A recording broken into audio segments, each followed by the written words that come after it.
ये थोड़ा सा डाउटफुल है।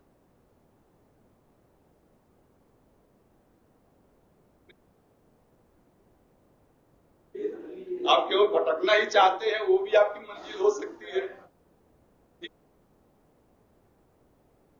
एक डायरेक्शन में सीधा चलने से कायम तो वो है, निकलते ही नहीं। अच्छी बात है।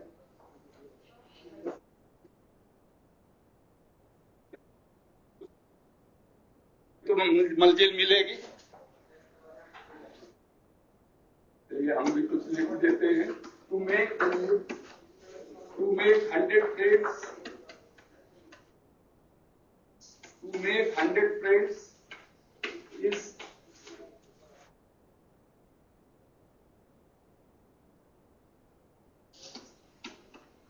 but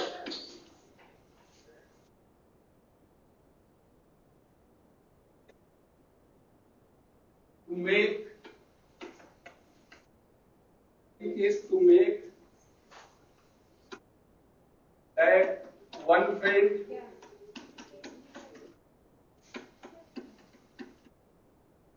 who will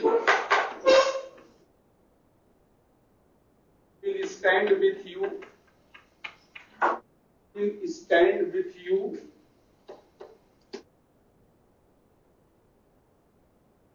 in your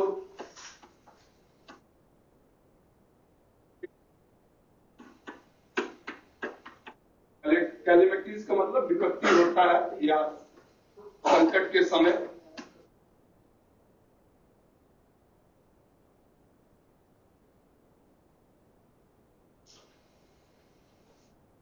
to make 100 friends is not a magic. 100 दोस्त बना लेना कोई जादूगरी नहीं है। जादूगरी क्या है? But magic is to make that one friend who will stand with you in your calamities. एक वह दोस्त बनाइए जो विपत्ति में आपका साथ दे, वह जादूगरी। When others are against, जब दूसरे आपके अगेंस्ट हों तो कम से कम एक ऐसा दोस्त आपका हो जो आपके साथ खड़ा हो, जो आपके साथ खड़ा हो, तो वो दोस्त।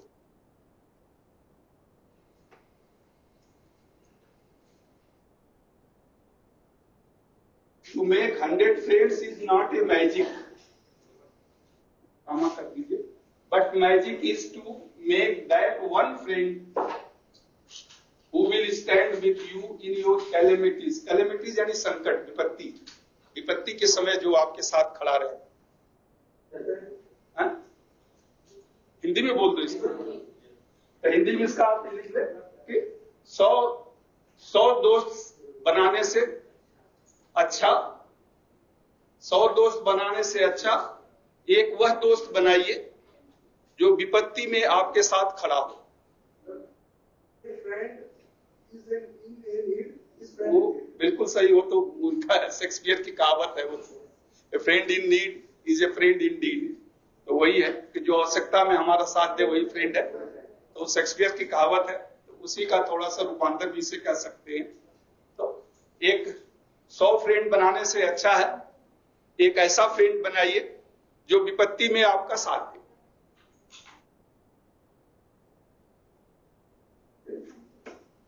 अब हम आते हैं अपने राह पर।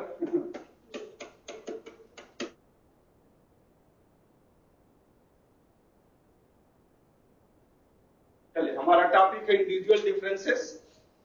कल हमने डिस्कस किया था कि क्या क्या जो विद्यार्थियों में एक दूसरे से डिफर करते हैं, जिसके कारण उनके सीखने की गति, सीखने के प्रति रुझान में एक भिन्नता आती है। उसमें आपने देखे थे बहुत से कारण हैं, ट्रेड्स है, पर्सनालिटी है, सरफेस है, सोर्स ट्रेट है, intellectual, non intellectual, psychological, culture, जो अफेक्ट्स करते हैं। अब इसमें बस लास्ट एक रह गया है, बस उसको हम डिस्कस करके, प्लस कल हमने डिस्कस कर लिया था एक ही व्यक्ति का दो फील्ड में या अलग अलग क्षेत्र में बुद्धिमत्ता या रुचि कौशल अलग अलग होता है, उसे इंट्रा कहते हैं। लेकिन जब दो व्यक्तियों का एक फील्ड में तो उसे हम इंटर कहते हैं, inter individual differences and intra individual differences. ठीक है। अब because of the family background and peer relation, differences because of the family background and peer relation.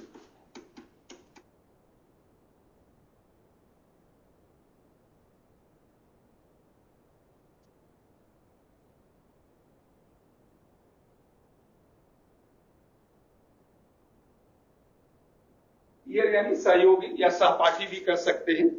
तो सहपाठियों के साथ एक जो संबंध होता है या जो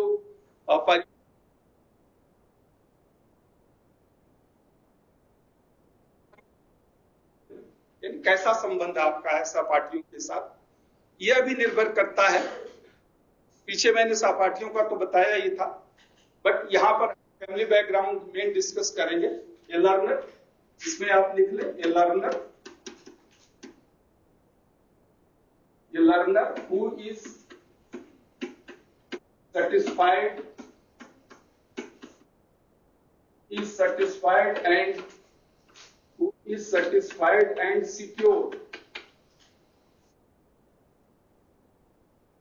secure from family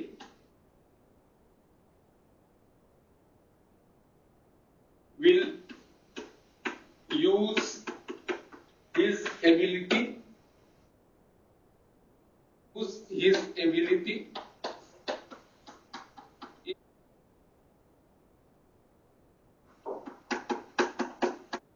in efficient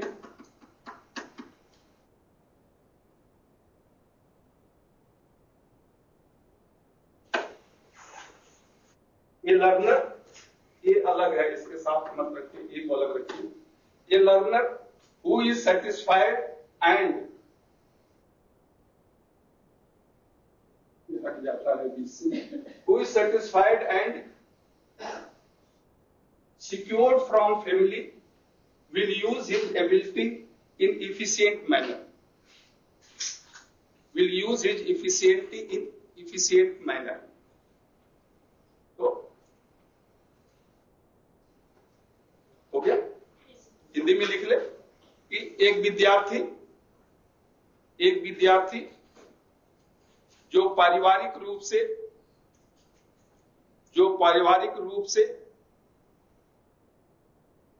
सुरक्षित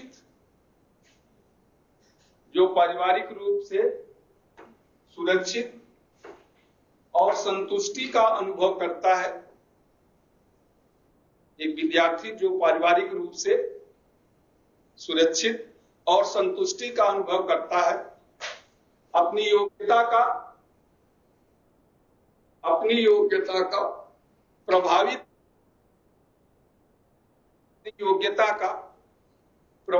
तरीके से उपयोग करता है, अपनी योग्यता का प्रभावित तरीके से उपयोग करता है, अपनी योग्यता का प्रभावित तरीके से उपयोग करता है। हो गया? मिटा दे इसको। ऑन दी अदर हैंड, मतलब दूसरा पहले में लिख ले इसको। On the other hand,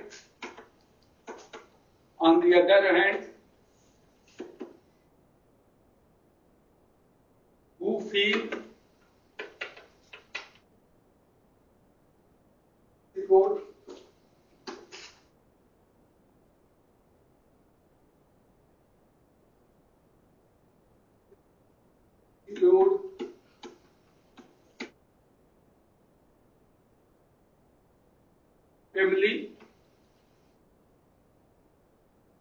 family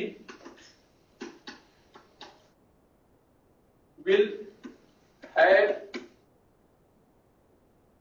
have anxiety, ANXIE, will have anxiety and self-inhibiting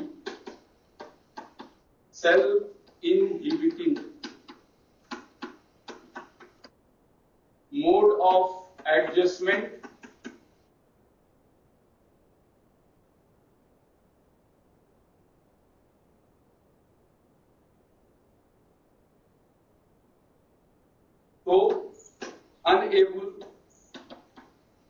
so unable to use their ability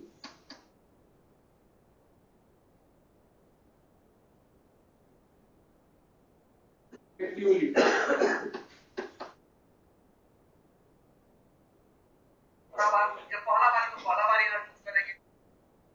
So unable to use their, मैं बोल दूं फिर से इसको,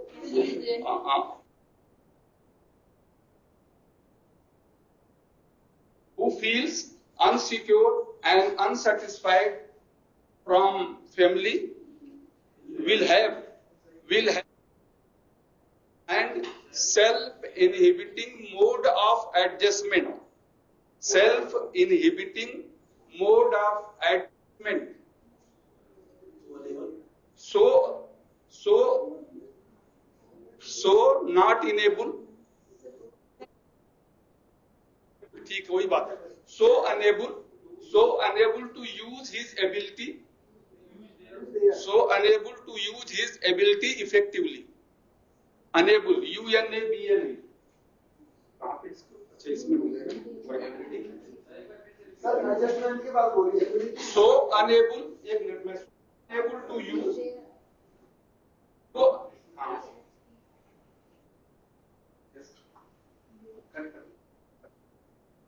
so unable to use their, मैंने लिखाया था, ठीक है. So unable to use their ability effectively.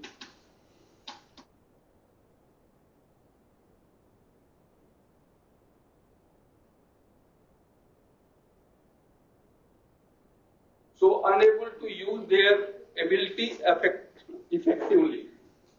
तो जस्ट उसका रिवर्स है. इसलिए सीखने का और साहस, हिम्मत, आत्मबल परिवार से भी मिलता है. हो गया. मैं इसकी हिंदी बोल दूं. दूसरी तरफ ऑन द अदर हैंड, यानी दूसरी तरफ यदि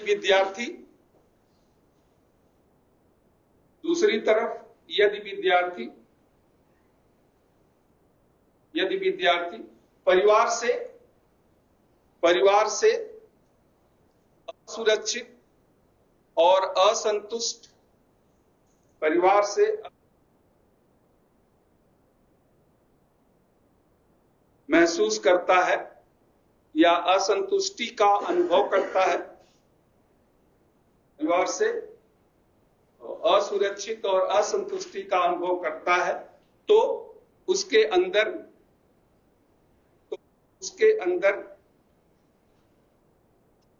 एक आकुलता, एंजाइटी, आकुलता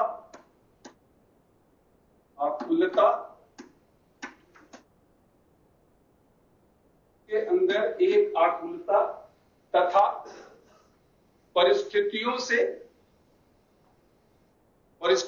से सामंजस्य करने में असमर्थता,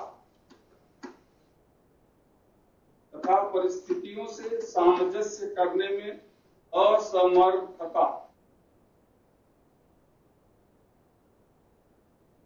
सेल्फ इनहिबिटिंग मोड, यानी परिस्थितियों से सामंजस्य करने में असमर्थता आ जाती है. उसके अंदर व्याकुलता, आकुलता तथा परिस्थितियों से सामंजस्य करने में असमर्थता आ जाती है, जिससे वह अपनी योग्यता का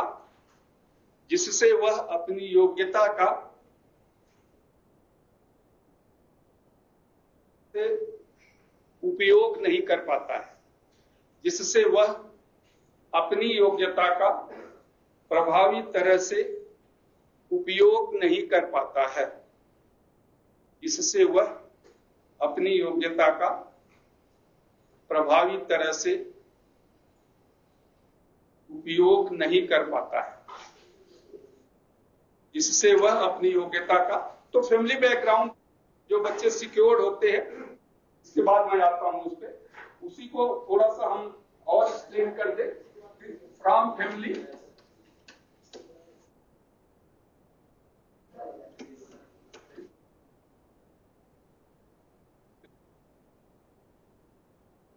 तो अगला पैरा उसी का एक है, फ्रॉम फैमिली। अगले पैरे में फ्रॉम फैमिली गेट, यानी परिवार से जिन्हें मिलता है, परिवार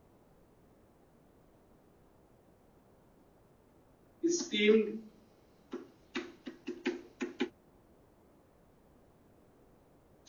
respect,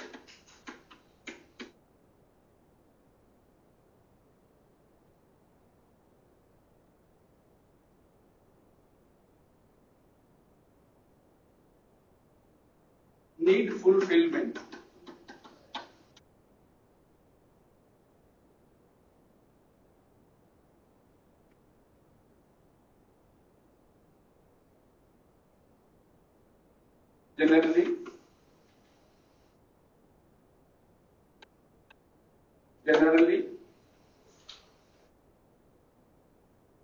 Generally, uses their ability in creative and constructive manner.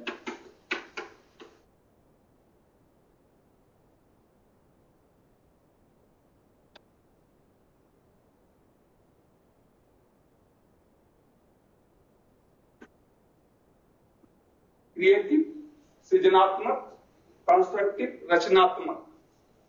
Creative का मतलब होता है सृजनात्मक, पहले मैंने बताया था सृजनात्मक, और कंस्ट्रक्टिव का मतलब होता है रचनात्मक।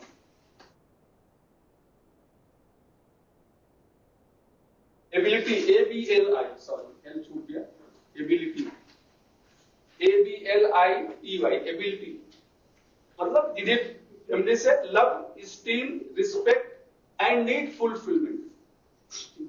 स्टीम मैं बता रहा हूं अभी आपको। लव यानी प्यार, स्टीम एक तरह से होता है आदर, सम्मान का, स्टीम यानी सम्मान का भाव, और रिस्पेक्ट आदर, आदर और सम्मान ये तरह से भी यूज कर सकते हैं, लेकिन थोड़ा दोनों में फर्क भी होता है। सम्मान तथा नीड फुलफिलमेंट, आवश्यकताओं की पूर्ति होती है, यानी जिन्हें परिवार से प्यार, सम्मान तथा आवश्यकताओं की पूर्ति हो जाती है। यानी विद्यार्थी, ऐसे विद्यार्थी जिन्हें परिवार से प्यार, आदर, सम्मान और आवश्यकताओं से पूर्ति हो जाती है, आवश्यकताओं की पूर्ति हो जाती है, योग्यता को, वह अपनी योग्यता को सृजनात्मक और उपयोग करते हैं।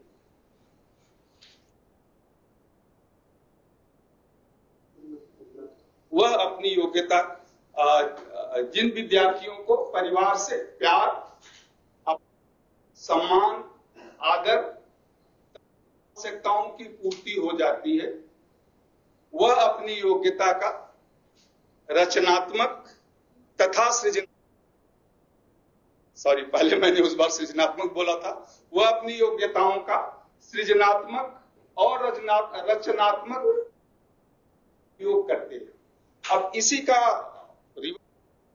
यानी जो परिवार से, मिटा दो इसको, जो परिवार से डिस्परेट होंगे वही ऊपर का वही रहेगा, get from the family, desperate यानी desperate, desolate, dissatisfied,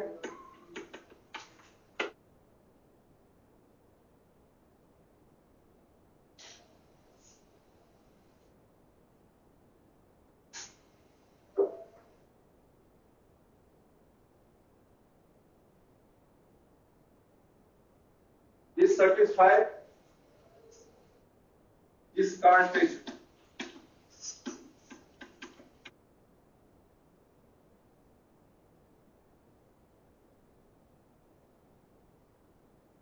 not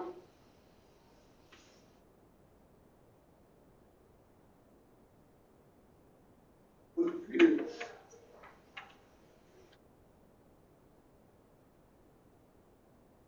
their need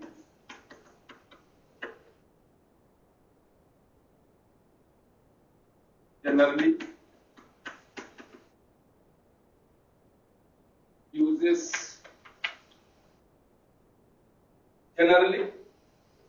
uses their ability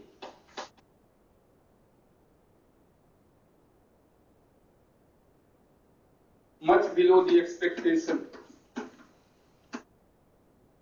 much below the expectation,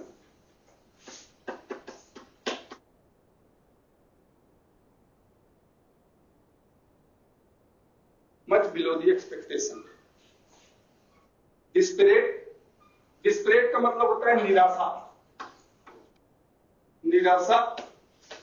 डिजुलेट मतलब एकांत, अलग थलग रहना, जिसे एकांतवासी, यानी अलग थलग, जिसे परिवार में एक साथ नहीं रहे। डिससेटिस्फाइड, तो आपको पता है क्या असहमत, डिससेटिस्फाइड असहमत नहीं होगा, असंतुष्ट होगा उसका। डिस्कार्डेड यानी तिरस्कृत, तिरस्कृत। Not getting fulfilled their need, यानी आवश्यकताओं की उनके पूर्ति नहीं होती है। Not getting fulfilled their need होते हैं, वो अपनी योग्यता जो होते हुए भी उस योग्यता से बहुत नीचे उपयोग करते हैं, यानी योग्यता के अनुरूप अनुसार कार्य नहीं करते हैं। चलिए इसकी हिंदी आप लिख लें। जो विद्यार्थी परिवार से निराश, जो विद्यार्थी परिवार से निराश, एकांतवासी यानी अलग थलग, एकांतवासी कामा कर देंगे, असंतुष्ट, तिरस्कृत, असंतुष्ट और तिरस्कृत होते हैं, असंतुष्ट और तिरस्कृत होते हैं, असंतुष्ट और तिरस्कृत होते हैं तथा उनकी आवश्यकताओं की पूर्ति नहीं हो पाती है, आवश्यकताओं की पूर्ति नहीं हो पाती है।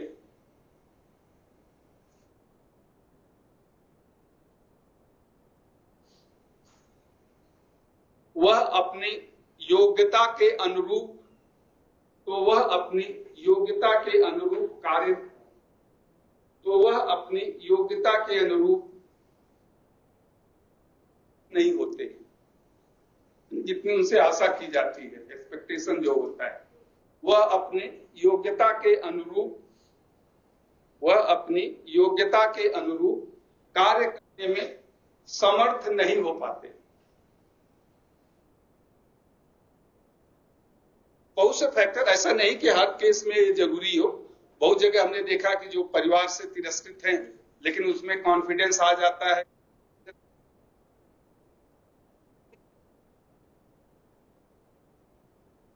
कि जो परिवार से संतुष्ट होते हैं, परिवार से सपोर्ट मिलता है, बट मेजॉरिटी है, बट एक्सेप्शनल भी होते हैं।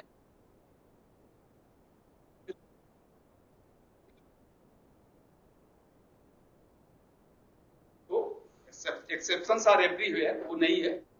इन जनरल एक साइकोलॉजिस्ट का ये व्यूज है कि ऐसा होता है कि जो बच्चे सेटिस्फाइड है घर से, उनका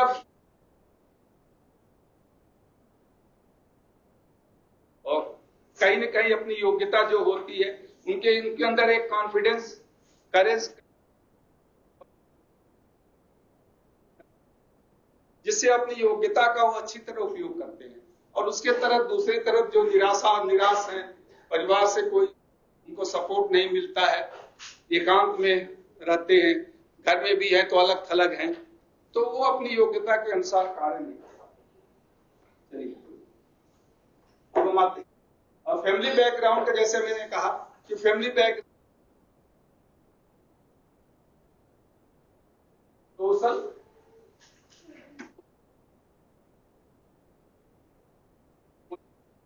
इकोनॉमिक, अगला पैरा चेंज कर दें, economic,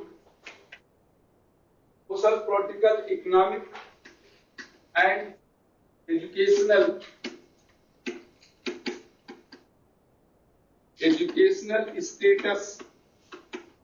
status of family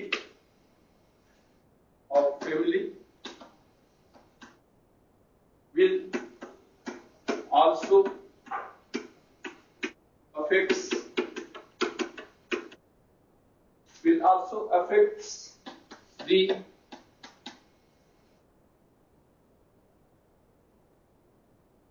learning style of learner.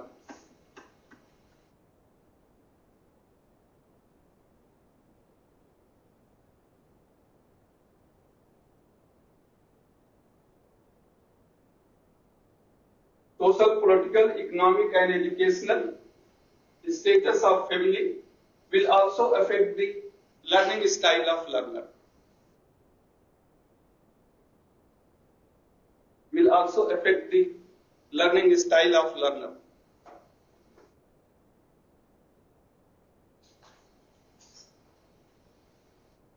Hindi में लिख लें।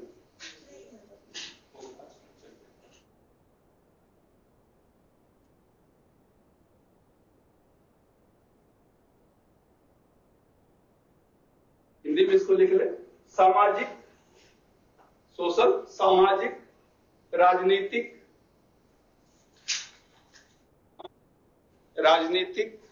आर्थिक और शैक्षणिक, सामाजिक, राजनीतिक, आर्थिक और शैक्षणिक परिवेश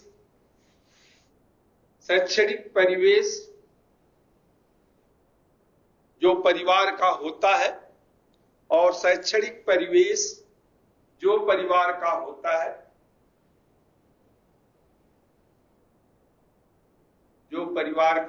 है, वह भी विद्यार्थियों के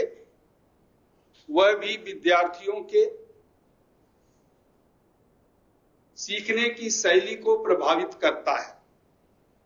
वह भी विद्यार्थियों के सीखने की शैली को प्रभावित करता है।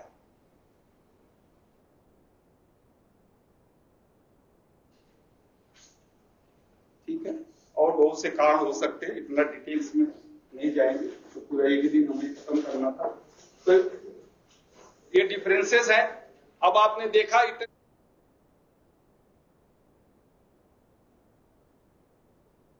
सब में डिफरेंस होता है, लर्नर्स में डिफरेंस होता है। तो टीचर के लिए भी एक चैलेंज है ये, हाउ टू कोप अप।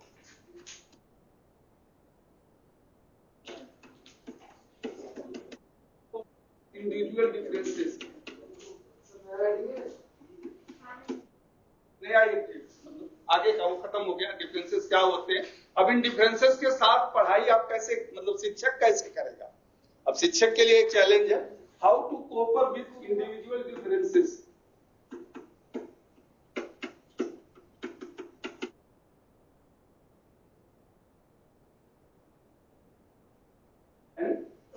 व्यक्तिगत भिन्नताओं के साथ शिक्षण, व्यक्तिगत भिन्नताओं के साथ शिक्षण कैसे होगा, कैसे शिक्षण आगे बढ़ेगी। डिफरेंसेस तो हैं, बट सबको तो एक साथ लेके, व्यक्तिगत भिन्नताओं के साथ शिक्षण कार्य। हाँ,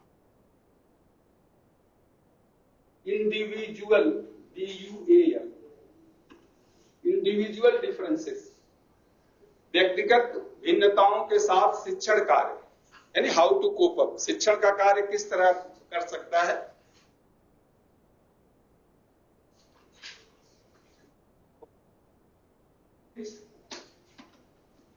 wide range of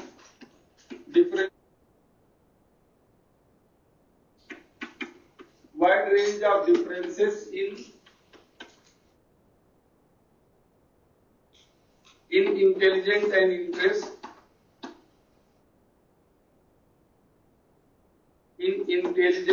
interest of learner,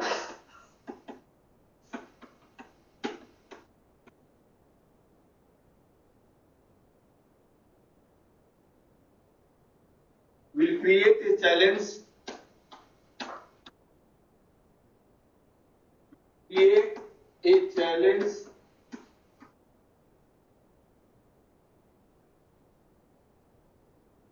teacher.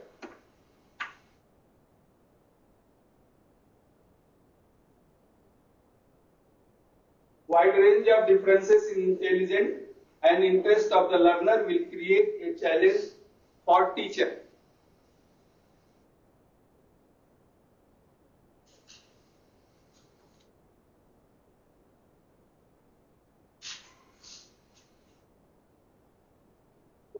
Hindi में इसको आप लिख ले, विद्यार्थियों के यानी एक कक्षा में, एक ही कक्षा में, एक ही कक्षा में, एक ही कक्षा में विद्यार्थियों की बुद्धि और रुचि, एक ही कक्षा में विद्यार्थियों की बुद्धि और रुचि की भिन्नताएं, एक ही कक्षा में विद्यार्थियों की रुचि और बुद्धि और रुचि की भिन्नताएं शिक्षक के लिए एक चुनौती प्रस्तुत करता है, शिक्षक के लिए एक चुनौती प्रस्तुत करता है, शिक्षक के लिए एक चुनौती प्रस्तुत करता है। अब इतने क्लास में इतने डिफरेंसेस होते हैं, बट इन डिफरेंसेस में देखें क्या है कि यूनिफॉर्म करिकुलम यानी सिलेबस आपका सेम है,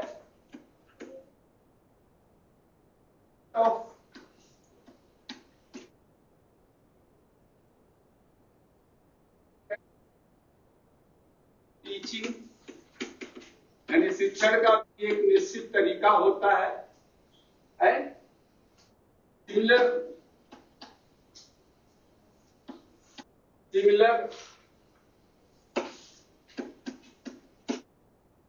मेथड ऑफ टीचिंग या method of,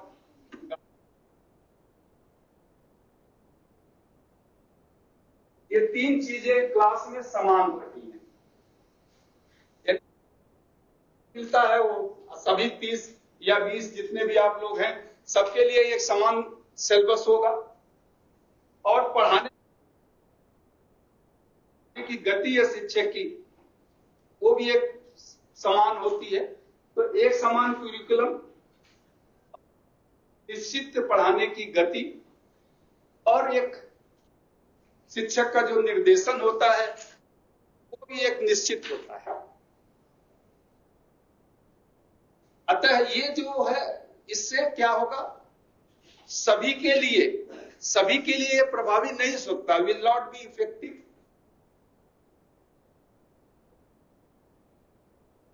will not be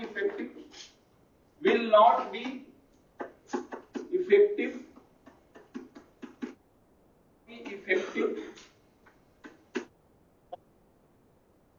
optimum development of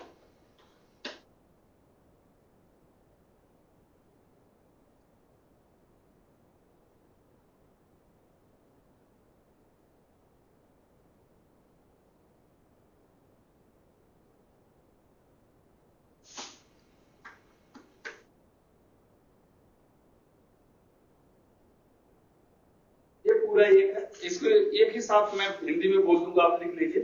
uniform curriculum teaching similar method of guidance will not be effective for optimum development of,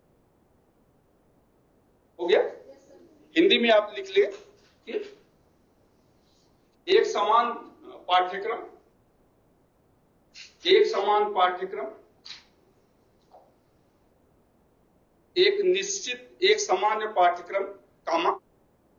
एक निश्चित पढ़ाने की गति या शिक्षण की गति, एक निश्चित पढ़ाने की गति तथा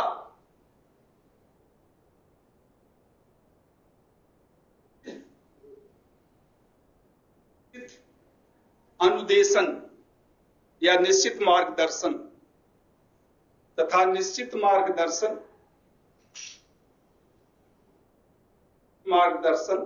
सभी विद्यार्थियों के सभी विद्यार्थियों के लिए आवश्यक विकास के लिए प्रभावी नहीं होता है। सभी विद्यार्थियों के आवश्यक विकास के लिए प्रभावी नहीं होता है। प्रभावी कब होगा?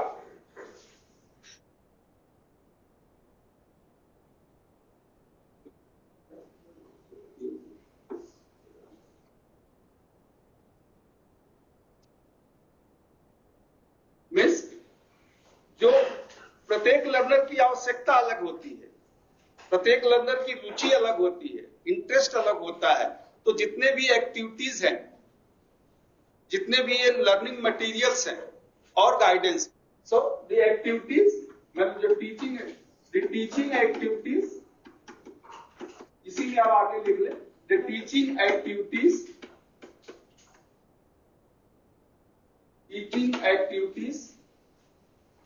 Learning material, teaching activity, learning material, teacher guidance,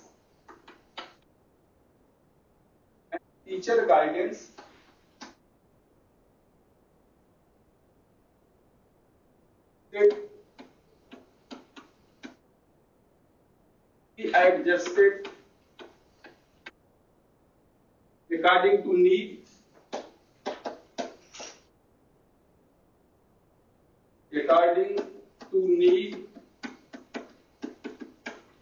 to need, interest,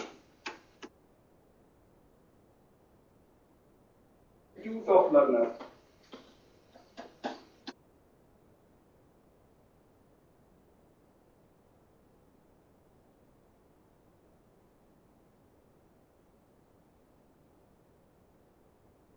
संभव नहीं है, ये तो आइडियल कंडीशन है। 30 लोगों के 30 तरह का विचार होगा, किया जाता है। इसलिए कहते हैं teaching activities, learning material and teacher guidance should be adjusted according to the need, interest and attitude of learner. Hindi में आप इसको लिख ले। शिक्षण का कार्य, टीचिंग एक्टिविटीज यानी शिक्षण का कार्य, कामा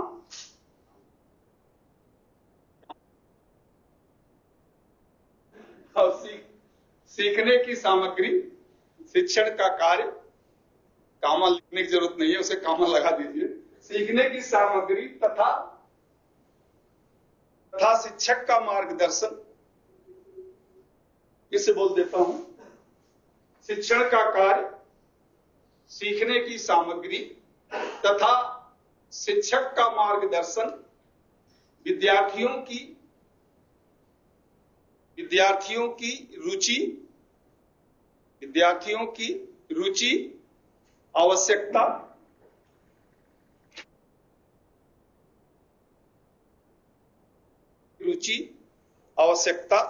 तथा दृष्टिकोण,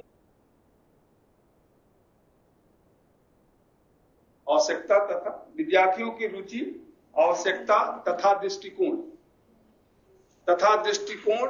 के अनुसार व्यवस्थित करना चाहिए, बट ये हमेशा सबके अनुसार संभव तो नहीं है, ठीक है, it is a ideal condition. व्यवस्थित करना चाहिए। इसके लिए सबसे उचित तरीका तो ये होता है कि according to age group,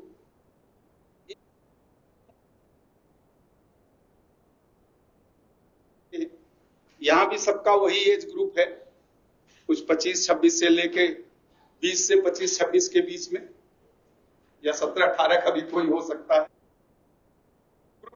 but इसमें एक प्रॉब्लम ये होती है कि अदर डिफरेंसेस यानी हेट्रोजीनियस, बट अदर आप देखें intellectual level, intelligent level, notion for learning, concentration, psychologically आप इसे कंसीडर करें तो ये एक हेट्रोजीनियस ग्रुप बन जाता है, क्योंकि सबका बुद्धि का स्तर सेम नहीं है, सबकी रुचि सेम नहीं है, सबकी एकाग्रता सेम नहीं है, सबका पढ़ने के प्रति रुझान सेम नहीं है।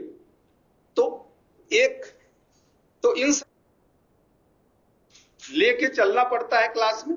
अब उसके लिए साइकोलॉजिस्ट ने कुछ मेथड बताया है कि इन सब डिफरेंसेस के साथ आप किस तरह तो ग्रुपिंग कर सकते हैं या किस तरह से पढ़ा सकते हैं। So there are 3 method.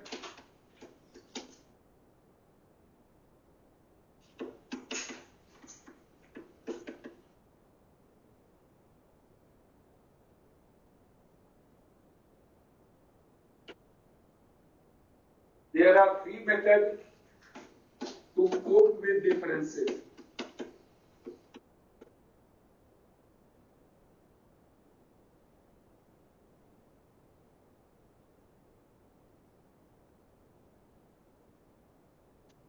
पहला है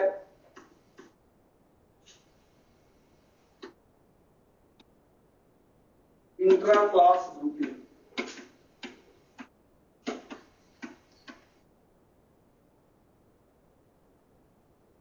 Visualized instruction।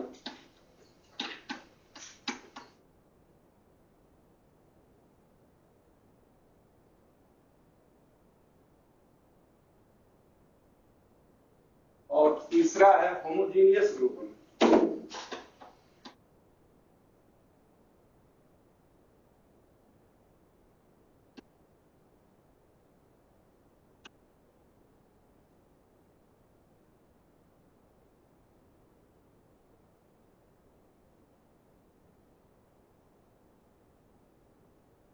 जो इंडिविजुअल डिफरेंसेस क्लास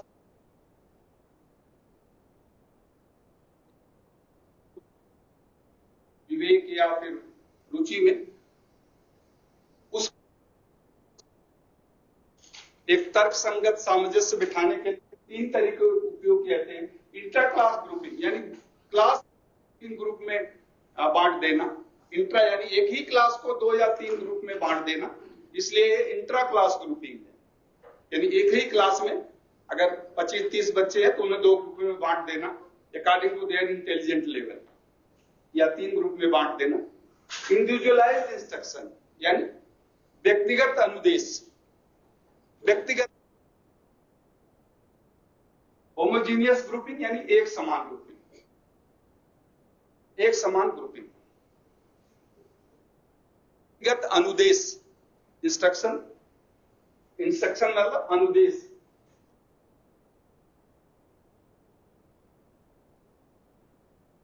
व्यक्तिगत अनुदेश।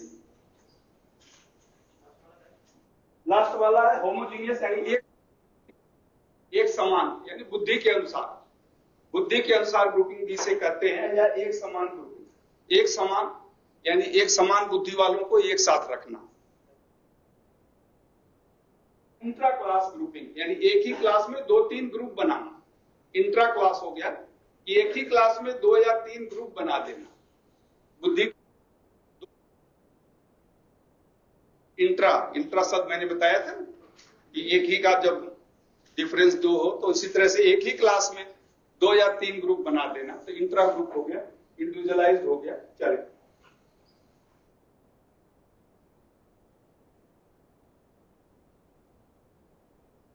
एक आइडियल कंडीशन है, जनरली ऐसा होता नहीं है, बट फिर भी आपको पता होना चाहिए, या में भी आ सकता है, या आप जब टीचर बने तो कोशिश करिए कि क्या ऐसा संभव है।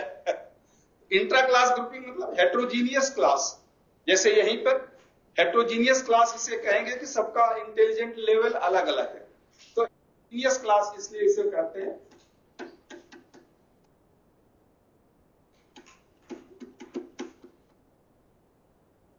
हेट्रो मीन्स अलग अलग।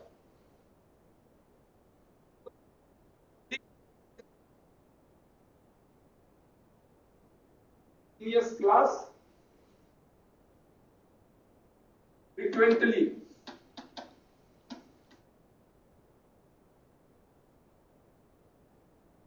group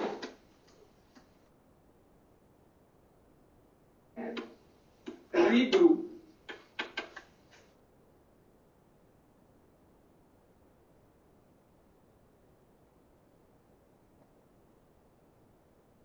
according to intelligence and ability.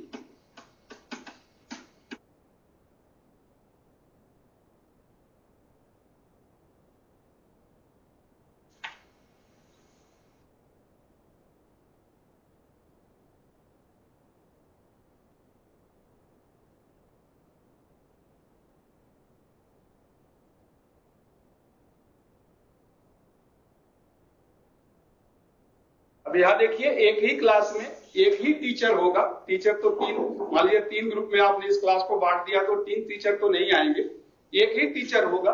और 3 heterogeneous class frequently group and regroup to according to intelligence और एबिलिटी। यानी कक्षा को बुद्धि और योग्यता के अनुसार अलग, कक्षा को या विद्यार्थी, कक्षा के विद्यार्थियों को बुद्धि और योग्यता के अनुसार फिर उन्हें मिला देना। ऐसा नहीं कि वो परमानेंट नहीं रहता है, ये फ्लेक्सिबल ग्रुपिंग होती है। कक्षा विद्यार्थियों को उनके बुद्धिमत्ता और योग्यता के अनुसार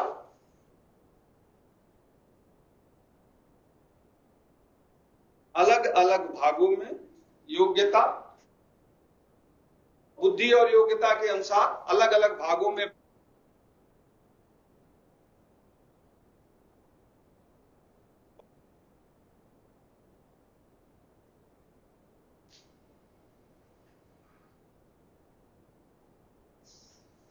साइकोलॉजिस्ट यानी जो एक्सपर्ट्स कहते हैं कि इससे फायदा क्या है।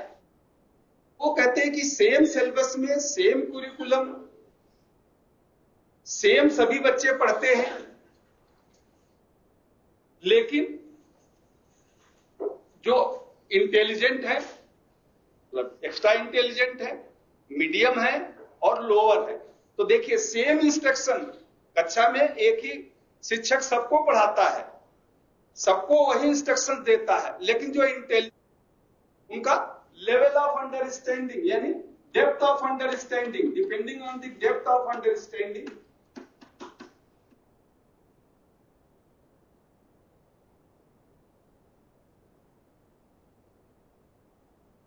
एक क्लास में सेम सिलेबस है, सेम तरह से पढ़ाया गया, लेकिन जिन बच्चों के डेप्थ ऑफ अंडरस्टैंडिंग ज्यादा है वो उसको एक अलग स्कोप तक, उसे हम कहते हैं response to the scope of learning, सीखने की उनकी प्रतिक्रिया अलग होगी। जो थोड़ा मीडियम होंगे उनकी थोड़ी अलग होगी, जो वीक होंगे उनके लिए थोड़ा एक्स्ट्रा केयर चाहिए या क्रिया होती है। तो एक ही क्लास में एक ही सिलेबस के लिए या एक ही सब्जेक्ट के लिए इंस्ट्रक्शन तो सेम है, लेकिन सभी विद्यार्थियों की सीखने की जो प्रतिक्रिया होती है वो अलग अलग होती है। इसीलिए जो इंटेलिजेंट विद्यार्थी हैं हो सकता है उनको इतना बताएं वो सीख जाए, जो थोड़ा मीडियम है उनको 1-2 बार बताना पड़े, जो वीक है उनके लिए थोड़ा एक्स्ट्रा। इस ग्रुप को पढ़ाते समय एक ही शिक्षक क्या करता है, सपोज जैसे एग्जांपल है 1 घंटे का क्लास थियरी का है, तो उसको 1 घंटे को 20-20 मिनट के 3 ग्रुप में बांट देता है।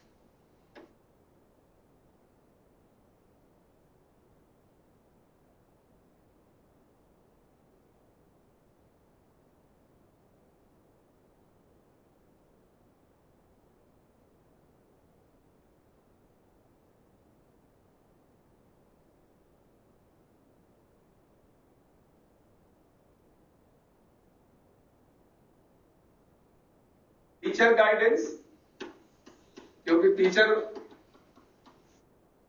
टीचर तो किसी एक ग्रुप के साथ ही रहेगा, अब एक साथ 3 तो नहीं हो जाएगा। दूसरा है प्रॉब्लम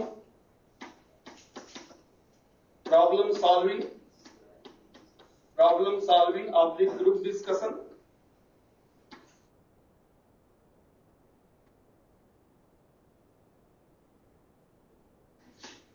और तीसरा होता है असाइनमेंट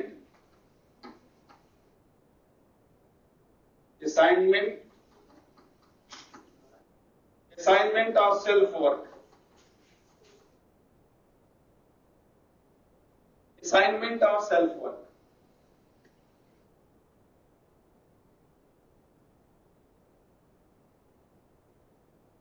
केवल देख के आपको समझ जाएगा तो मत बनाइए। ये टाइम है,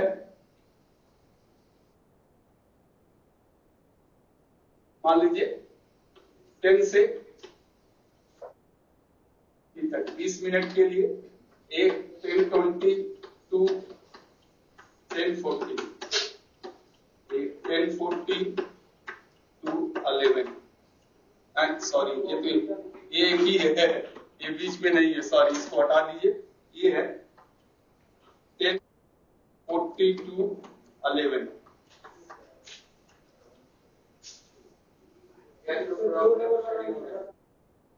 बता रहा हूं आपको। सपोज एक ही क्लास में उसने 3 ग्रुप बना दिया।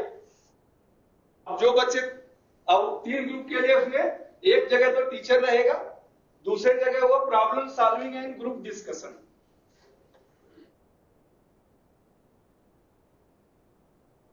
प्रॉब्लम सॉल्विंग एंड ग्रुप, तो पहले ग्रुप में जो थोड़ा इंटेलिजेंट बच्चे हैं उनको ये काम दे देगा कि भाई इनको ये कोई समस्या बता देगा कि मैंने कल पढ़ाया था, या इस पर आप ग्रुप डिस्कशन करो,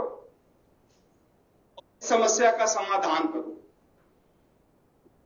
तीसरा ग्रुप जो उसका है, जो मीडिया होमवर्क यहीं पे, घर पर नहीं, यहीं पर मैं दे रहा हूं, 15 मिनट या 20 मिनट में मुझे लिख के दिखाओ, आप लोग लिखो। और जो थोड़े वीक हैं उनके साथ वो खुद रहेगा कि मैं आप बताया था, क्या बताया था, क्या प्रॉब्लम है आप बताओ। क्योंकि 20 या 25 के क्लास में जब ये 4 या 5 या 7 जो वीक हैं, तो उनके साथ थोड़ा ज्यादा टाइम देना है। तो ये 3 ग्रुप में आप बांट सकते हैं, और फिर 20 मिनट के बाद इसको चेंज कीजिए। जैसे ये 1 कर दूं मैं, इसको यहां 2 कर दूं, और ये 3 कर दूं, तो जो असाइनमेंट आपने यहां दिया था, आप जो आपने यहां दिया था उसको यहां कर दीजिए, और यहां कर दीजिए। जो बच गया है उसको वहां कर दे। 1 3 यानी 2 यहां हो जाएगा, 1 2 यानी यहां 3 हो जाएगा, और यहां 3 और 2 यानी 1 हो जाएगा। 1 का मतलब ये, यानी टीचर गाइडेंस यहां पे लास्ट में ग्रुप सी में, और 3 का मतलब असाइनमेंट यहां जाएगा, और टीचर गाइडेंस यानी शिक्षक का मार्गदर्शन, समस्या का समाधान और परिचर्चा, हिंदी में आप लिखना चाहें तो समस्या का समाधान और परिचर्चा। और तीसरा है कुछ कार्य और कर्म, कुछ तकनीकी कार्य करना, या जैसे ठीक है 10 लोगों को बोल दिया कि आप क्रिटिकल करो, मैं वहां आता हूं, देखता हूं आपने कैसे किया है, या कोई सोल्डरिंग करके मुझे 15 मिनट में दिखा दो, तो वो कर सकते हैं। और जो थोड़े वीक बच्चे हैं, टीचर गाइडेंस कि मैंने पढ़ाया था कल या अभी, कौन सा, इसकी हिंदी, पूरे हिंदी है। टीचर गाइडेंस, शिक्षक का मार्गदर्शन, पहला लिख लें इसको, 1 कर दे, शिक्षक का मार्गदर्शन 1 हो गया। दूसरा है समस्या का समाधान और परिचर्चा, होते उनके लिए होता है समस्या का समाधान, और थिंकिंग करें। अभी हम आएंगे इसके अगले में जब इंस्ट्रक्शन में तो बताएंगे, जिसे हम कहते हैं थॉट प्रोवोकिंग, कुछ सोचने पर मजबूर करें। जैसे मैंने उस दिन कहा था ना कि जैसे फैराडे लॉ है, rate of change of flux,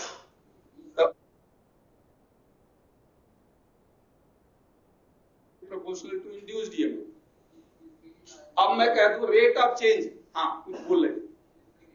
तीसरे का असाइनमेंट एंड सेल्फ वर्क, यानी स्वतः कार्य करना और लिखना, स्वतः कार्य करना और लिखना, स्वतः कार्य करना और लिखना।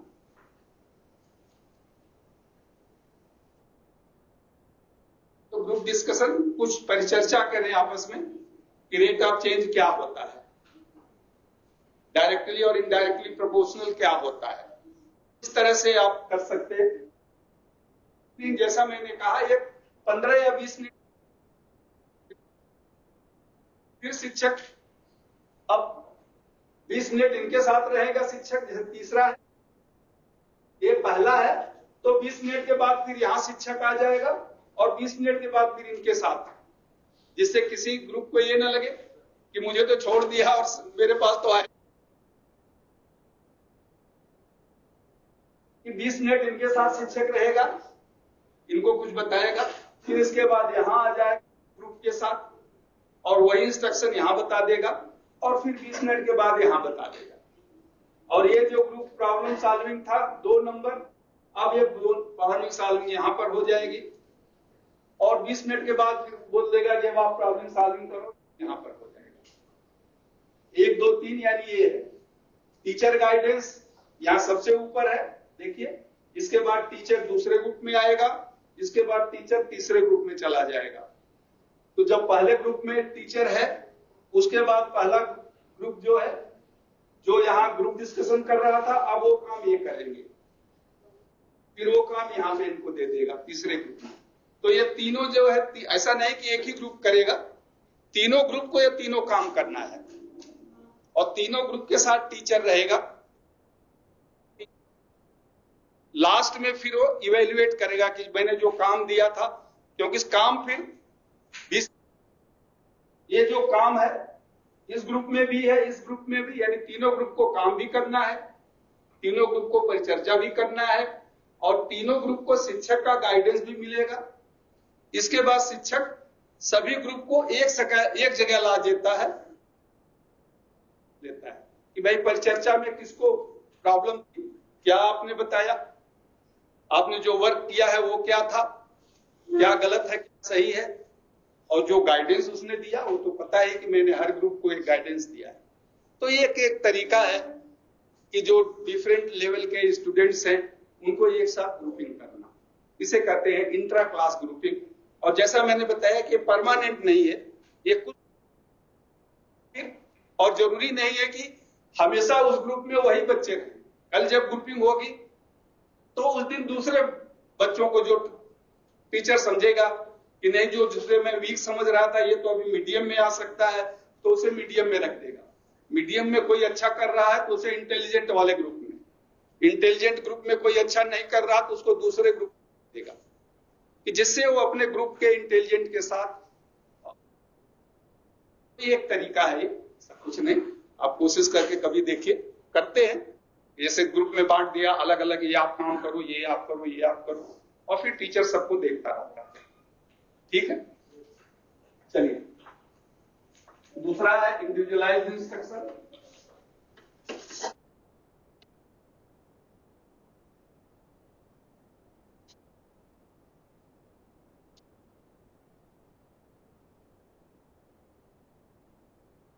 Individualised instructions, individualised instructions actually ये हायर लेवल की स्टडी के लिए होता है, बट किसी भी स्टडी के लिए आप इसे यूज कर सकते हैं।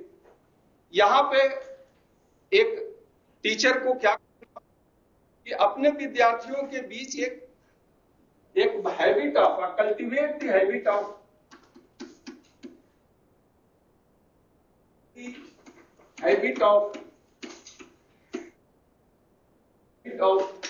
independent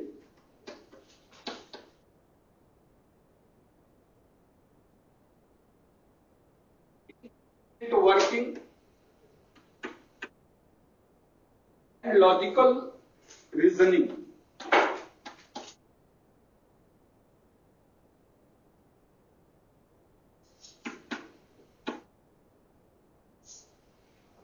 इंडिविजुअलाइज्ड इंस्ट्रक्शन पे हम ये करते हैं कि विद्यार्थियों को कुछ सोचो, लॉजिकल यानी तर्क संगत विवेक करना और इंडिपेंडेंट कार्य करने की कोशिश करें, कि वो इंडिपेंडेंट कोई कार्य करने में सक्षम हो या कोशिश करें, हर जगह उनको गाइडेंस की जरूरत न पड़े। तो शिक्षक को चाहिए, ये शिक्षक का काम है कि teacher must cultivate the habit of, शिक्षक अपने विद्यार्थियों में, हिंदी में आप लिख लें, शिक्षक अपने विद्यार्थियों में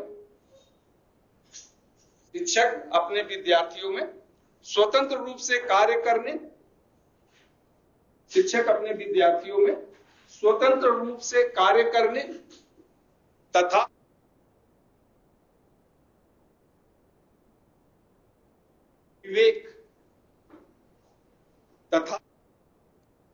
विवेक का उपयोग करने तथा विवेक का उपयोग करने की आदत का विकास करें। शिक्षक अपने विद्यार्थियों में स्वतंत्र रूप से कार्य करने तथा तर्क संगत उपयोग करने की आदत का विकास करें।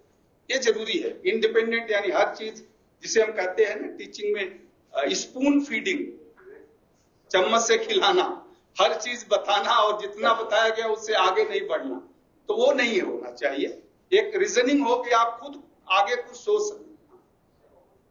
हाँ प्लीज, ठीक है, कोई तो आप खुद सोच सके, कुछ आगे के लिए सोच सके, कोई इंडिपेंडेंट कार्य कर सके।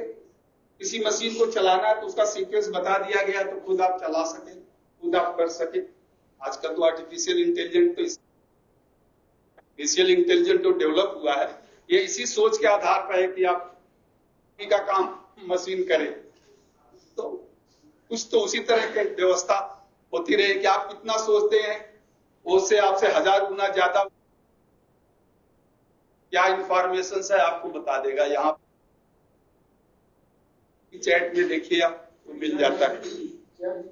हाँ, चैट जीपी में वो सब कुछ आपको मिल जाता है। ठीक है, तो एक आर्टिफिशियल इंटेलिजेंट है तो सोच का, तो विद्यार्थियों में एक, इसके लिए क्या करना होता है कि teacher and trainees must plan, organise, think, एक पीसीडीए होता है ना, plan, organise, plan, develop and act. इसके लिए पीसीडीए, प्लान यानी कोई उसमें जो कमी है उसे करेक्ट करिए, उस योजना को विकसित करिए और फिर उस पर कार्य करिए। पीसीडीए ये कहता है कि एक पीसीडीए एक्टिविटीज को इनकरेज करना, पीसीडीए एक्टिविटीज को इनकरेज करना। पी का मतलब होता है प्लान, सी का मतलब करेक्ट, ई का मतलब डेवलप, ई का मतलब एक्ट। तो किसी भी योजना पर दोनों कार्य करें, शिक्षक और विद्यार्थी मिलकर कोई योजना बनाए, कैसे करना है, उस योजना में कोई कमी रह गई हो तो उसमें करेक्शंस करें और फिर उसको डेवलप करें, पीसीडीए एक्टिविटीज। तो ये होता है जब इंडिविजुअल को हम इनकरेज करते हैं या विद्यार्थी को जब इनकरेज किया जाता है कि भाई तुम खुद प्लान करो,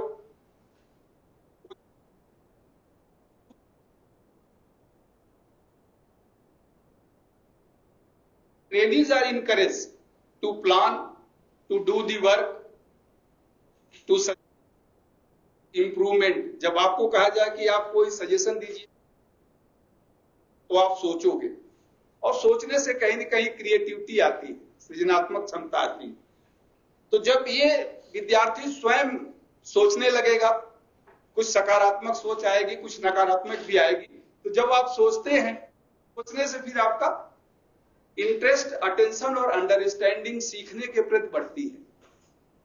तो ये एक तरह का एक क्रिएटिव नेचर है जिसे हम इंडिविजुअलाइज करते हैं। चलिए, इसमें कोई खास नहीं। तीसरा, homogeneous grouping.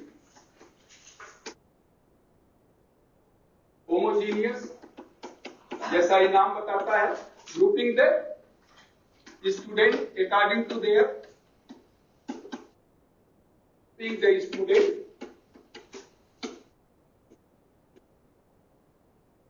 according to their talent level, the student according to talent या intellectual level जो भी कहें, बुद्धि के अनुसार विद्यार्थियों को एक समूह में रखना या एक साथ रखना, बुद्धि के अनुसार विद्यार्थियों को एक समूह में रखना या एक साथ रखना, इसे होमोजीनियस ग्रुपिंग यानी एक समान संरचना या ग्रुपिंग कहते हैं। बुद्धि के समान, बुद्धि के अनुसार विद्यार्थियों को एक ग्रुप में रखना। तो ऑलमोस्ट यहां आप एक जो टेस्ट दे के यहां आए हैं तो सबका लेवल, इंटेलेक्चुअल लेवल, चाहे भले वो ITI डिप्लोमा हो, इंजीनियरिंग हो, लेकिन जो हमें चाहिए, हमारे रिक्वायरमेंट अनुसार जो इंटेलेक्चुअल लेवल है वो एक समान होता है। तो इसलिए एक समान एक ग्रुप में रहते हैं। Grouping the students according to their talent and talent level. इसमें अगर एक समान ग्रुप में एक जैसे लोगों का थोड़ा बहुत ज्यादा कम तो होगा ही, एग्जैक्टली सेम नहीं होगा सबका। हाँ, कोई डाउट? एक समान नहीं होता है। इसमें क्या होता है कि जब इंटेलेक्चुअल लेवल सेम होता है तो इंटेलेक्चुअल लेवल सेम होने से इजी होता है टीचर के लिए मैनेज करना कि एक इक्वल सिमिलर असाइनमेंट देने में।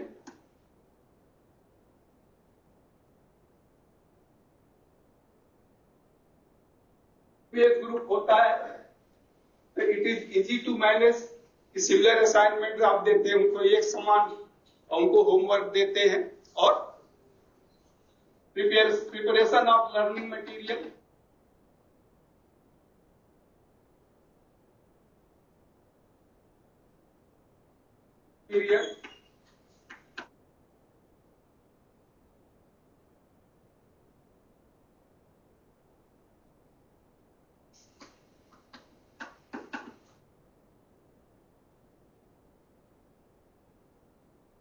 Similar teacher guidance.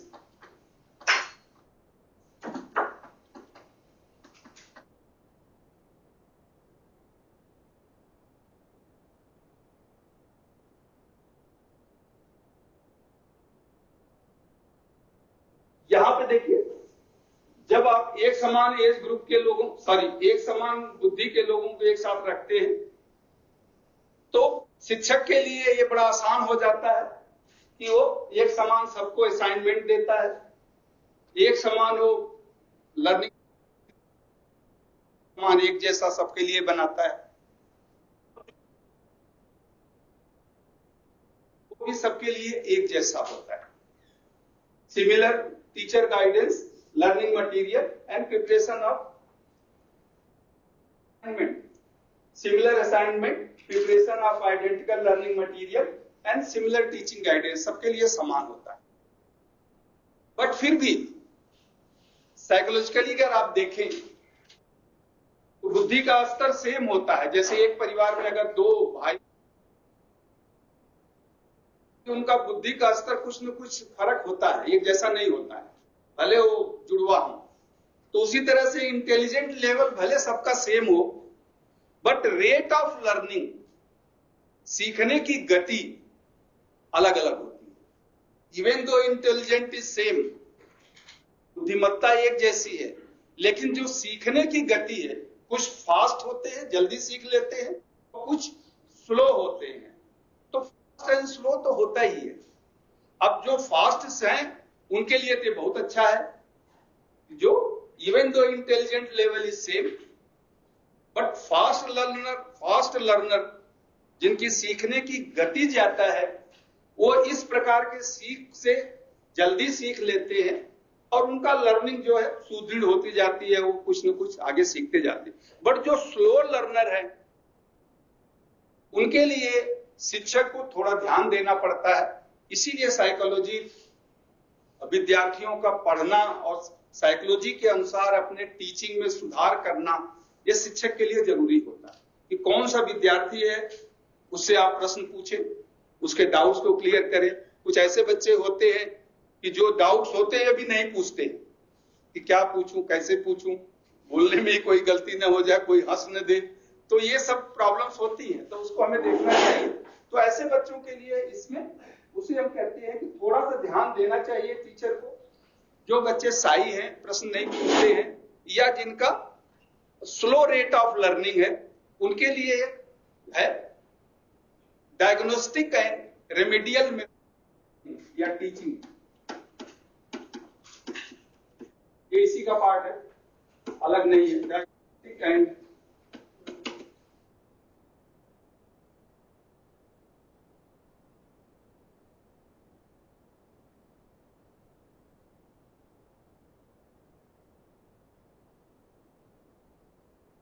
Homogeneous grouping का ये पार्ट है, और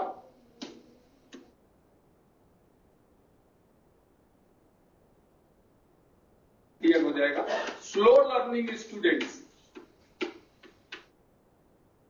धीमी गति से सीखते हैं, उनके लिए ये होता है diagnostic and remedial method of teaching. Diagnostic यानी पहचानना, स्लो सीखता है तो क्यों, क्या कारण है, एक दो बार बताना पड़ेगा उसको। तो डायग्नोस्टिक यानी पहचान करना, निवारण, एक तरह से आप कहें पहचान करना, और उसको तो कारण और निवारण तरह शिक्षण,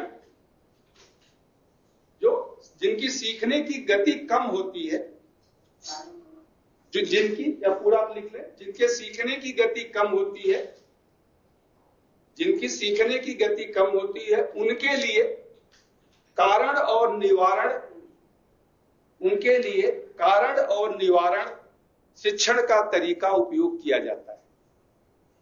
कभी कभी ऑब्जेक्टिव में भी आ जाता है, diagnostic and remedial method of teaching is for fast learning करके, नॉट इंटरेस्टेड। तो जिनके सीखने की गति कम होती है या धीमी होती है, धीमी करें, जिनके सीखने की गति धीमी होती है, उनके लिए कारण और निवारण शिक्षण का तरीका उपयोग किया जाता है। उनके लिए कारण और निवारण, जैसे डॉक्टर हैं, अब डॉक्टर के पास जाएं, कोई बीमारी,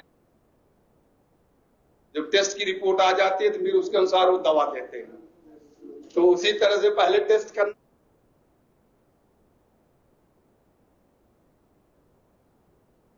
शिक्षण का तरीका उपयोग किया जाता है ऐसे लोग।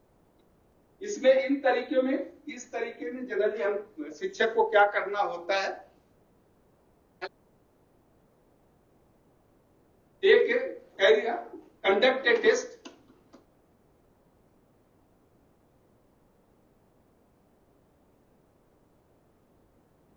To know the level, conduct a test to no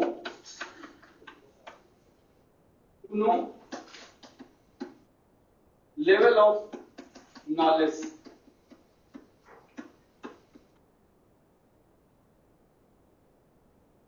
to know the level of knowledge। इसीलिए जब क्लास शुरू होता, to conduct a test to know the level of knowledge, परीक्षण के द्वारा ज्ञान के वास्तविक स्तर का पता लगाना, परीक्षण के द्वारा विद्यार्थियों का, परीक्षण के द्वारा ज्ञान के वास्तविक स्तर का पता लगाना।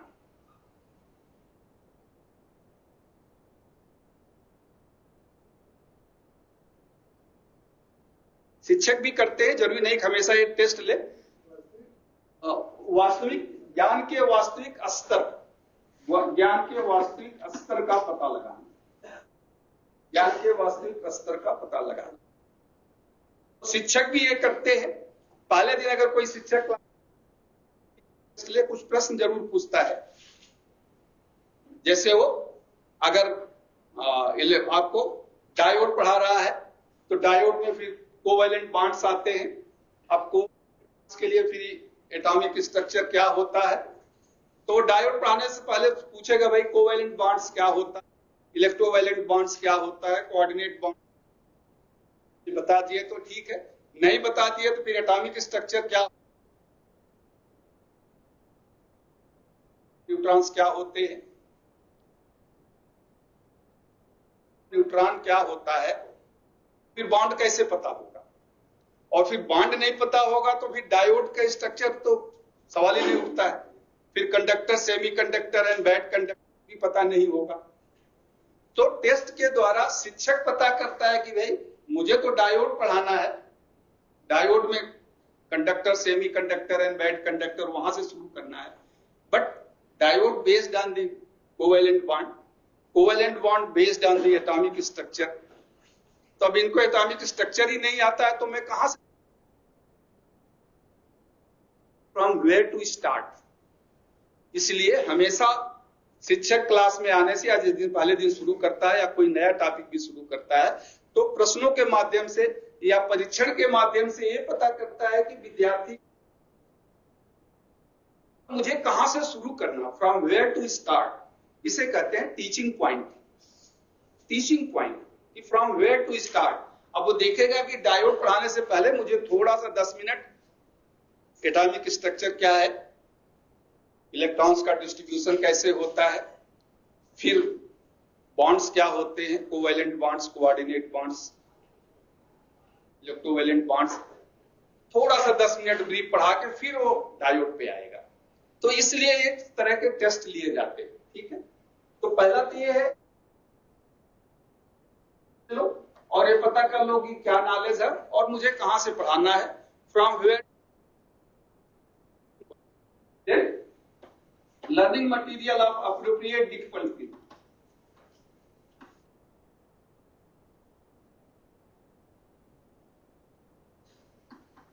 Of create difficulty.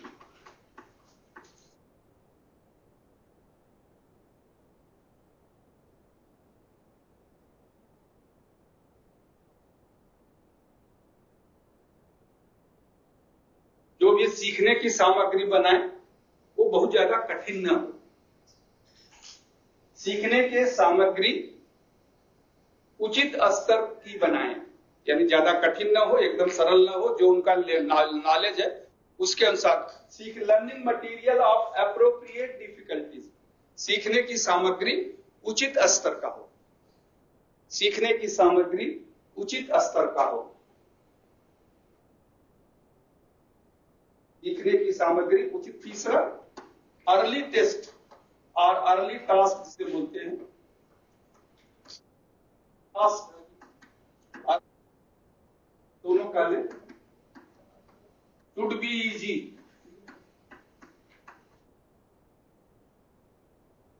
Should be easy to get success.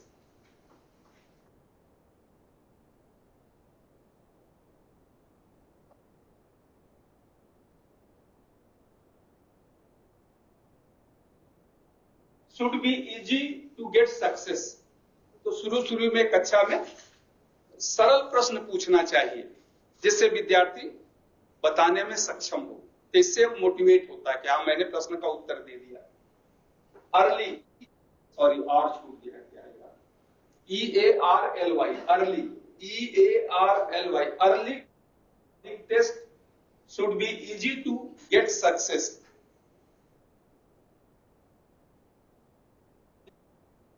Should be easy to get success, यानी शुरू में जो प्रश्न पूछे तो थोड़ा सामान्य या बहुत सरल प्रश्न पूछे जिससे विद्यार्थी बताने में सक्षम हो, तो उसका मोटिवेशनल लेवल बढ़ता है कि हाँ मैंने बता दिया तो कॉन्फिडेंस आता है।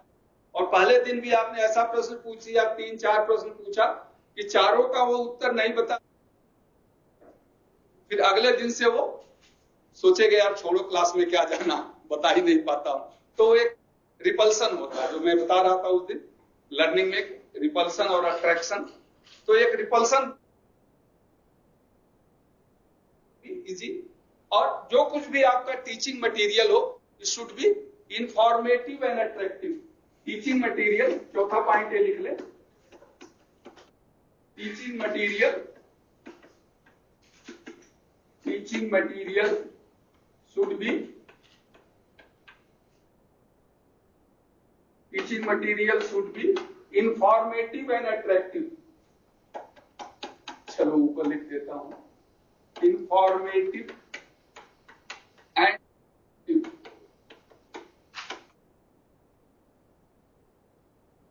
जो भी आप टीचिंग मटेरियल बनाते हैं वो केवल देखने में आकर्षक, कुछ सूचना भी दे।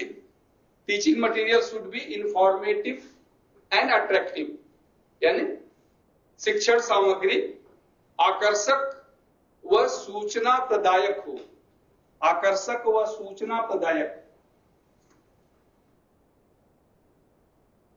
सूचना प्रदायक,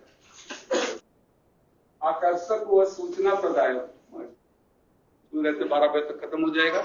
तो टीचिंग मटेरियल्स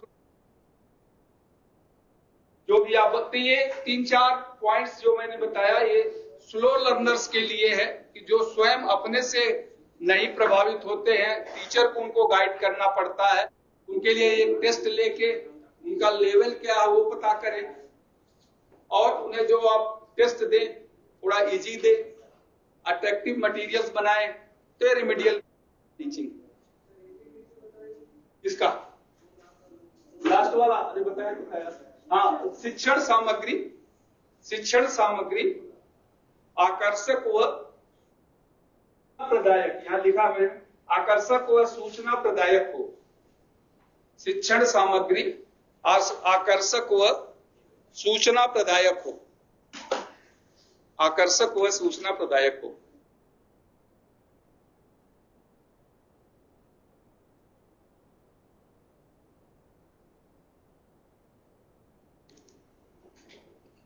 मैंने कहा था ना कि अभी जैसे जो इंटेलिजेंट या लर्नर होता उसका scope of learning will be the different, scope of learning will be different. क्या समझते हैं इससे?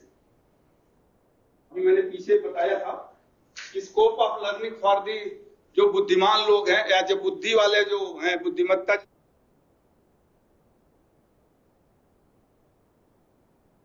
बहुत कुछ सोच सकता है, बहुत कुछ सीख सकता है, होता है। ये खत्म हुआ आपका इंडिविजुअल डिफरेंसेस, तो अभी खत्म हुआ, बहुत है बट साइकोलॉजी तो इतना वास्ट है कि पूरा 6 महीने चलेगा। अभी तो कल ही आपके मरीज पूछ रहे थे सर दिसंबर तक खत्म हो जाएगा। देखिए कब तक खत्म होता है, जब कहें खत्म हो जाएगा, जब आना बंद कर दें कि हम उसी दिन समझिए खत्म हो जाएगा। तो अभी मैं दूसरा शुरू करूं अभी, इससे पहले 1-2 मिनट मैं स्कोप की बात कर रहा था ना, तो उनकी तो सुनी होगी अकबर की, तो उनके दरबार में बीरबल से तो चलने वाले भी बहुत थे कि आप इनको महत्व इतना क्यों देते हैं। तो एक दिन राजा ने अपने दरबारियों से दूसरे से कहा, यार बगल में रात में ये देखो ये कुत्ता बहुत भौंक रहा था। तो वो गया देख के आया, तो बोला महाराज कुत्ता नहीं वो कुतिया थी, उसने बच्चे पैदा हुए हैं उसके, इसलिए वो रात में भौंक रही थी या चिल्ला रही थी जो भी। बोलो ठीक है, कितने बच्चे हैं? वो तो मैंने देखा नहीं, तो जाओ देख के आओ। तो 6 बच्चे हैं। अच्छा क्या कलर है उनका? ये तो मैंने देखा नहीं। फिर जाओ, फिर देख के आया। अब उसने बोला उसमें मेल और फीमेल कितने हैं? तो देखा ही नहीं। फिर जाओ, 4 बार उसको जाना पड़ा। उसके बाद बीरबल आए, बीरबल से भी उन्होंने एक प्रश्न पूछा कि भाई ये रात में एक कुत्ता या कुतिया बता रहे हैं, चिल्ला रही थी, क्या बात है, जाओ देख के आओ। तो बीरबल गए, देख के आए, और एक ही बार में उन्होंने दिया कि महाराज एक कुतिया है, उसके 6 बच्चे हैं, इसमें 3 मेल है 3 फीमेल है, इनका ये कलर है और ये है। तो उन्होंने कहा देखो, तो ये होता है इन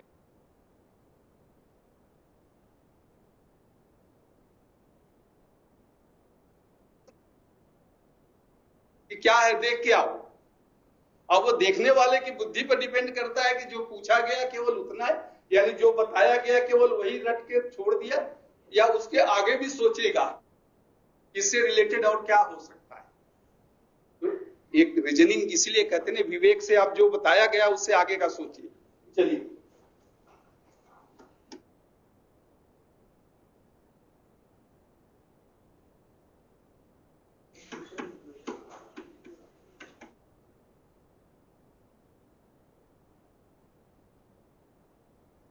क्या बात है, बोर्ड तो नहीं हो गए? चलिए, ट्रांजैक्शनल एनालिसिस बहुत इंटरेस्टिंग चैप्टर है, बट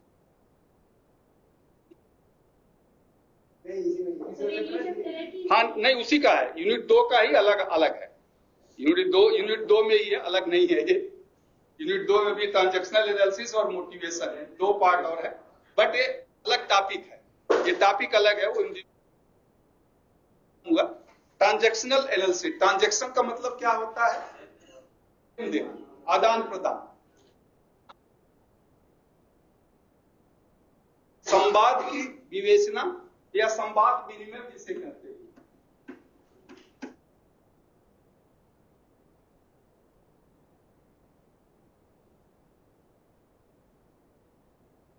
बोलते हैं, अगर आप ऐसा बोलते हैं तो क्यों बोलते हैं, तो इसकी एनालिसिस की, आप किस समय किससे क्या बोलते के पीछे हमारा व्यवहार अलग अलग व्यक्ति,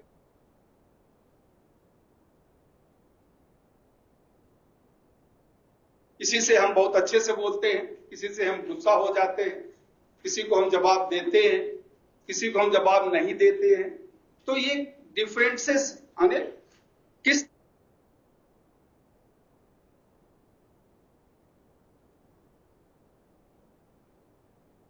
इन सब की जो एनालिसिस है, इन सब की जो व्याख्या होती है, उसे हम ट्रांजैक्शनल एनालिसिस, उस पूरी प्रक्रिया को ट्रांजैक्शनल एनालिसिस करते हैं। तो पूरी प्रक्रिया जो है एक ट्रांजैक्शनल एनालिसिस, या इसे शॉर्ट भाषा में टीए भी कहते हैं। टीए नहीं है ये, टीए और डीए जो सर्विस करते हैं उनके लिए बड़ा खुशी होती है, टीए और डीए क्या होता है, बट यहाँ ट्रांजैक्शनल एनालिसिस है। सो किसी भी इसमें आप लिख लें the complete characteristics, complete characteristics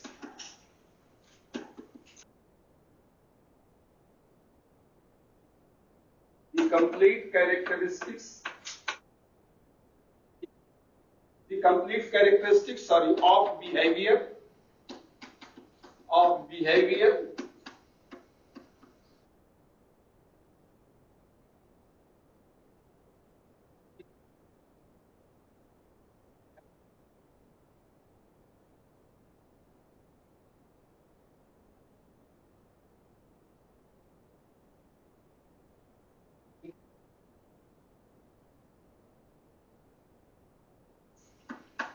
of an individual analyzed by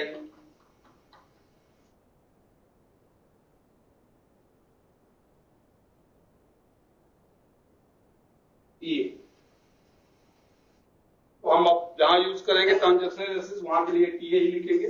the complete characteristics of behavior and communication pattern of an individual is analyzed by TA.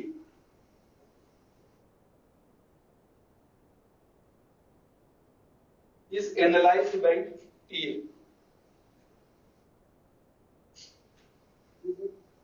Analyzed by TA, Hindi में इसको आप लिख लें, किसी भी व्यक्ति के व्यवहार, किसी भी व्यक्ति के व्यवहार तथा संवाद की संपूर्ण प्रक्रिया, किसी भी व्यक्ति के व्यवहार तथा संवाद की संपूर्ण प्रक्रिया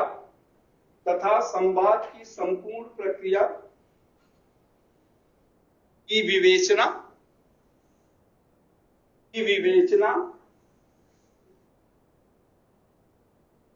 किसी भी व्यक्ति के व्यवहार तथा संवाद की संपूर्ण विवेचना संवाद की विवेचना के द्वारा या टीए के द्वारा होता है। किसी व्यक्ति के व्यवहार तथा संवाद की संपूर्ण विवेचना संवाद की संपूर्ण विवेचना विचार विनिमय के द्वारा होता है। विचार विनिमय वही टीए का दूसरा नाम है, विचार विनिमय भी, कंफ्यूज ना हो, संवाद दो बार आगे। विचार विनिमय के द्वारा होता है, विचार विनिमय के द्वारा होता है। एनालिसिस में how to understand a complete person, किसी व्यक्ति को संपूर्ण रूप से जानने के लिए चार चीजों की आवश्यकता होती है साइकोलॉजी के हिसाब से, according to the psychology, to know a complete person, to know the complete person, चार एनालिसिस की जरूरत होती है।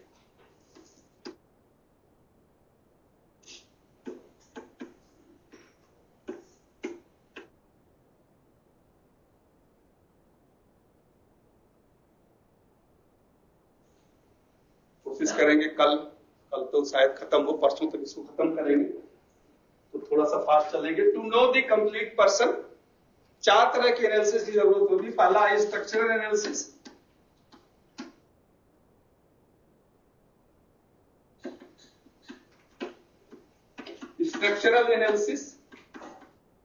स्ट्रक्चरल एनालिसिस, दूसरा है ट्रांजैक्शनल एनालिसिस,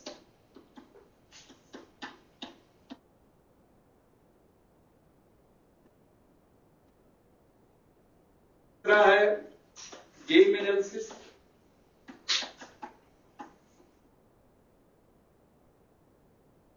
और चौथा है लाइफ स्क्रिप्ट।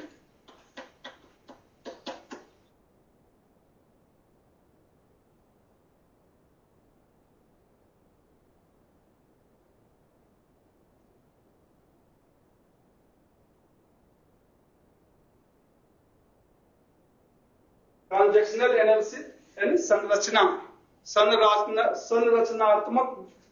व्याख्या, संरचनात्मक विवेचना। ट्रांजैक्शनल एनालिसिस मैंने बताया ही था, जिसमें संवाद की विवेचना या जो हम परिचर्चा करते हैं उसकी। गेम एनालिसिस यानी खेल की विवेचना।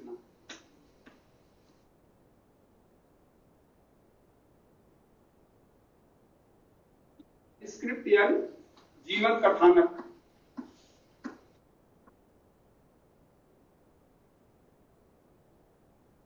जीवन कथानक, लाइफ स्क्रिप्ट। हाँ जी,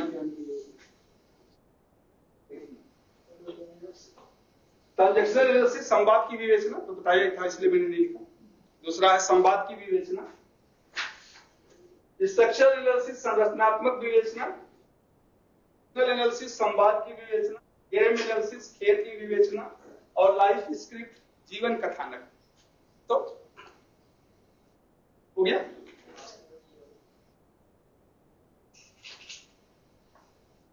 पहला transactional analysis, sorry structural analysis,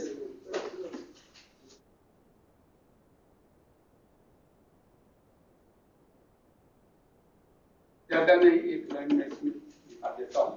structural analysis means describe the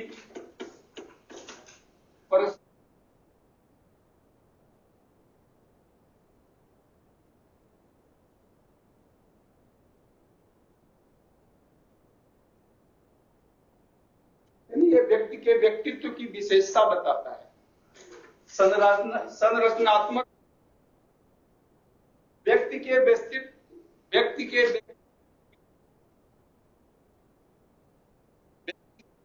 व्यक्तित्व की विशेषता का विवरण बताता है।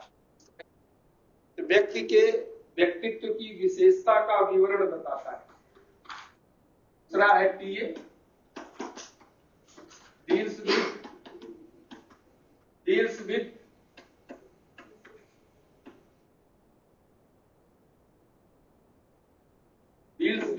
एनालिसिस ऑफ इंटरैक्शन,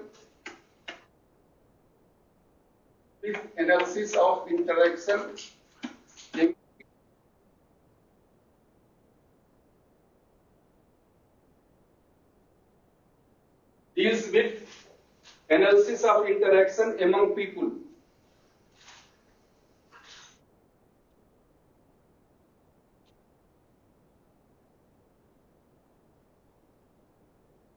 होने वाले संवाद की विवेचना बताता है। जैसा मैंने पहले बताया, ट्रांजैक्शनल एनालिसिस क्या करता है? व्यक्तियों के बीच होने वाले संवाद की विवेचना को बताता है। व्यक्तियों के बीच होने वाले संवाद की विवेचना को बताता है। व्यक्तियों के बीच होने वाले संवाद की विवेचना को बताता है। तीसरा है game analysis.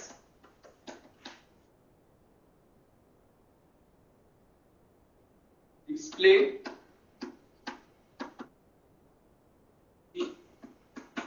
various games, explain the various games played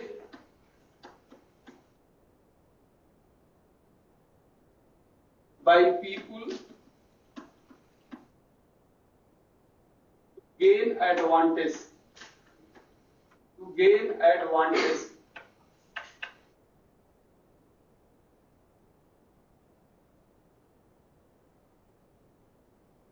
Explain the various games played by people to gain the advantage. Explain the various games played by people to gain the advantage. So, gain, G-A-I-N. To gain advantage. By people to gain advantage. A-D-V-A-N-T-A-G-E. To gain advantage.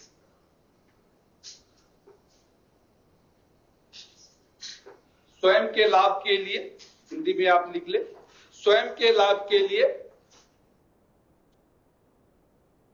स्वयं के लाभ के लिए व्यक्तियों द्वारा, स्वयं के लाभ के लिए व्यक्तियों द्वारा खेले गए अनेक प्रकार के खेल। स्वयं के लाभ के लिए व्यक्तियों द्वारा खेले गए अनेक प्रकार के खेल की विवेचना। व्यक्तियों द्वारा खेले गए अनेक प्रकार के खेल की विवेचना। व्यक्तियों द्वारा खेले गए अनेक प्रकार के खेल की विवेचना। ये वो खेल नहीं है, क्रिकेट, हॉकी और वो खेल नहीं है।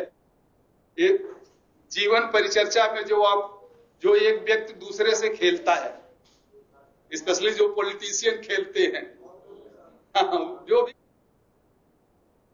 इसमें अच्छा भी होता है, बुरा भी होता है, दोनों तरह के होता है।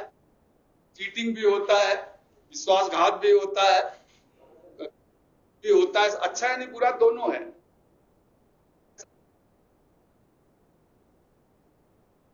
एनालिसिस हालांकि हमारे नहीं आपके सेल्फ, बट 2-4 एग्जाम्पल इसका जब आऊंगा तो बता दूंगा कैसे खेल।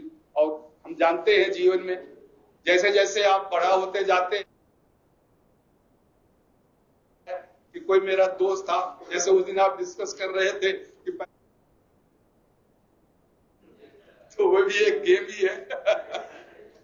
उसने एक गेम खेल दिया आपके साथ, तो वो भी ने कुछ कहा और वो पूरा नहीं, ये एक गेम है। कल मैं ऐसे कुछ ऐसे ही कोई सीरियल, पता नहीं, याद भी नहीं आ रहा क्या था उसमें, तो उसने वो पुलिस वाले के पास कंप्लेन करने आया कि सर मैं तो एक हलवाई हूं और मेरी दुकान है, बनाता हूं मिठाई और सब। एक आदमी आया और बोला कि भाई हमारे यहाँ एक फंक्शन है, विवाह है, तो वहां आपको 5000 लोगों के लिए मिठाइयां और खाना बनाना है, लेकिन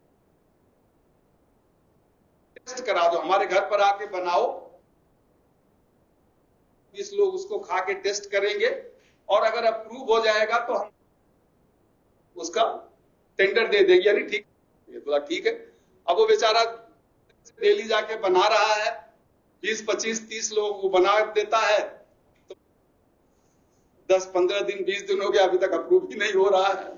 जो उसने 10-20 हजार रुपये एडवांस दिया था वो भी खत्म हो गया। बाद में उसे पता चला कि यार जो मैं बना रहा हूं वो पैक करके बाजार में बिक रहा है, जो मैं बना रहा हूं।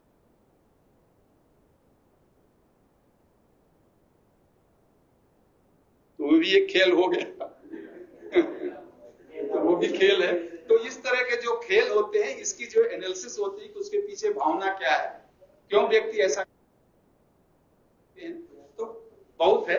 एक थॉमस हैरी की एक बुक है, थॉमस हैरी नहीं, एरिक बर्नी की, एरिक बर्नी की एक बहुत अच्छी बुक है, बहुत पुरानी बुक है, 1964 में पब्लिश हुई थी। द गेम पीपुल प्ले उस बुक का नाम है, the game people play, English में है, लेकिन बहुत अच्छी बुक है। मैं 2003-4 में जब CSI कलकत्ता में था, एनालिसिस का लेते थे, तो वहां मैंने उस बुक को मंगवाया था, द गेम्स पीपुल प्ले, अच्छी बुक है, आप नेट पर अगर सर्च करें शायद मिल जाए आपको। उसका एरिक बर्नी, ये ट्रांजैक्शनल एनालिसिस भी उसी का है।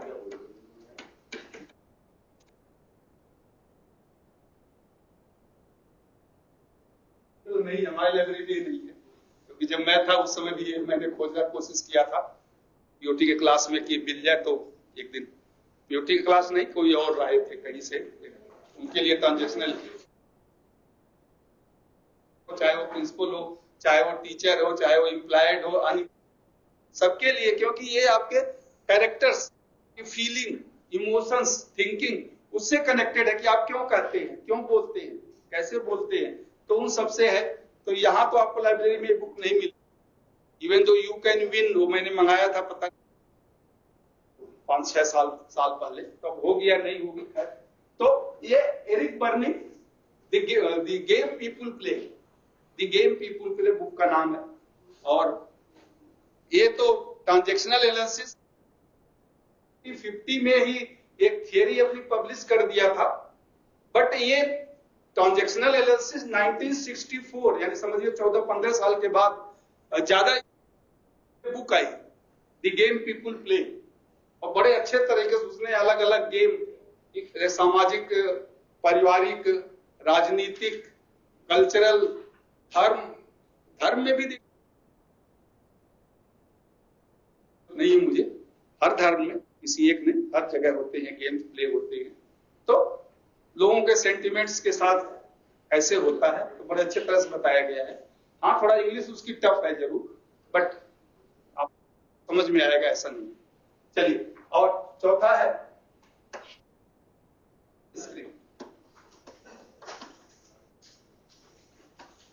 जीवन का कथानक, थॉमस ए हैरी, जो मैं बता रहा था आपको,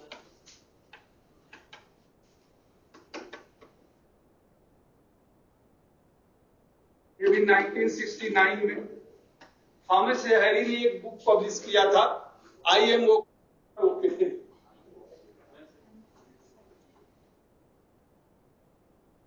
you are okay.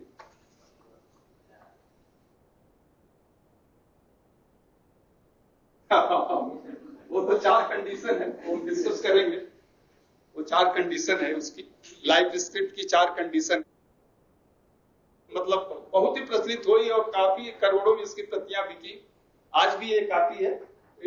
Thomas Harry ने 1969 में इस बुक को पब्लिश किया था। तो लाइफ स्क्रिप्ट एक तरह से अपने पूरे जीवन में कोई न कोई, हमारा जैसा शेक्सपियर ने कहा था कि पूरा व्यक्तित्व या पूरा जीवन हमारा एक रंगमंच, उस रंगमंच पर हम अपने किरदार के अनुसार आते हैं। तो उसी एक तरह से उसी के है कि it is a life drama which during the passage of life. तो ये लाइफ स्क्रिप्ट क्या है? Life drama which every individual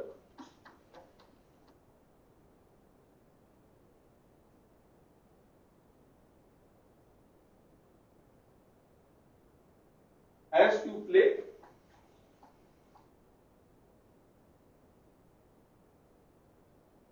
during passage of his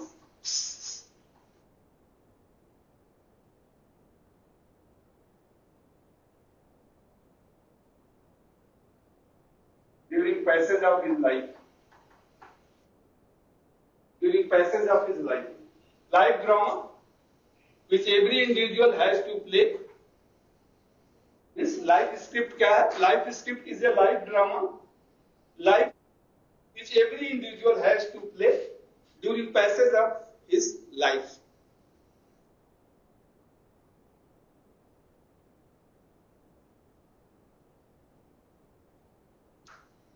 तो हिंदी में लिखेंगे इसको, तो जीवन का कथानक वह रंगमंच है, जीवन का कथानक वह रंगमंच है, जीवन का कथानक, जीवन का कथानक यानी लाइफ स्क्रिप्ट, वह रंगमंच है जिसको प्रत्येक व्यक्ति जिसका प्रत्येक व्यक्ति जीवन में अभिनय करता है। जीवन का कथानक वह रंगमंच है जिसका प्रत्येक व्यक्ति अपने जीवन काल में अभिनय करता है। तो होता है, जैसे तो लगता है कि अभी मैं बहुत अच्छा हूं, दूसरों से अच्छा हूं, या कभी लगेगा नहीं दूसरे अच्छे हैं, मैं कभी लगेगा कि नहीं हम दोनों अच्छे हैं, कभी लगेगा पूरी दुनिया खराब है। तो वही I am okay, you are okay, तो आई एम नॉट ओके, ये आएगा तब समय डिस्कस करेंगे। तो ये 4 एनालिसिस है जो व्यक्ति के संपूर्ण जीवन को जानने के लिए बहुत जरूरी है। चलिए अभी टाइम है 2 मिनट का, तो एक हम लाइव थोड़ा सा इसको खत्म कर दें, स्ट्रक्चर एनालिसिस को।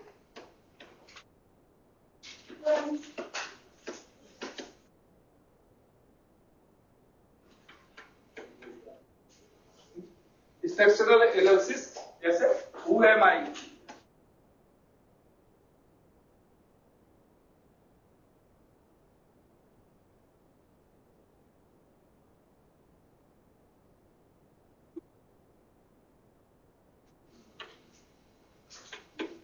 why like this or that,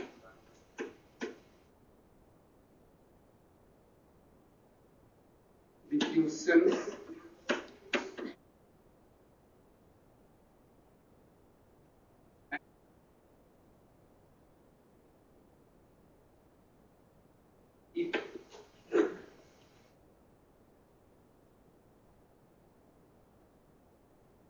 comes from structural analysis.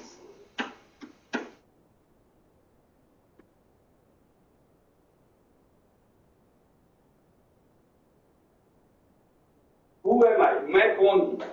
Who am I? How I do? मैं कैसे करता हूं? Why I like, ये I है, Why I like this or that? मैं क्यों कुछ पसंद करता हूं, कुछ पसंद नहीं करता हूं, या इसे पसंद करता हूं, इसे पसंद करता हूं। The question and answer of it comes from the structural analysis.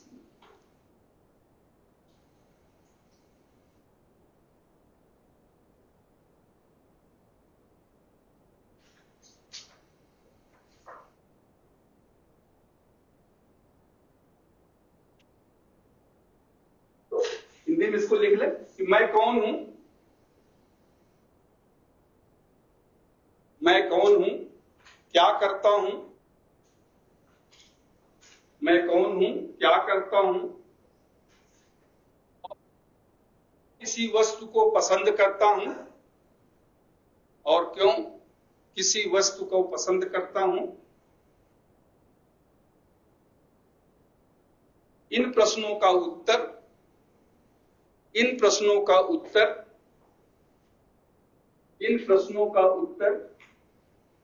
संरचनात्मक विवेचना से प्राप्त होता है। संरचनात्मक विवेचना से प्राप्त होता है। संरचनात्मक विवेचना से प्राप्त होता है। बस एक लाइन और लिखते हैं, इसके बाद करते हैं। It is associated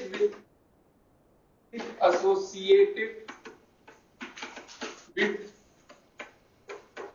analysis of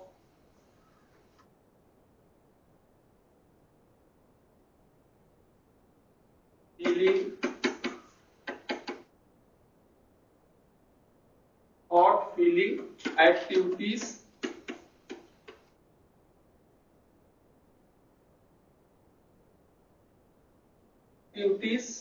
and attitude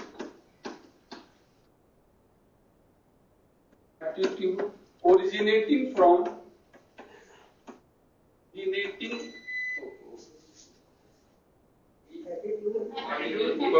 attitude तक लिख लिए थे। activities and attitude originating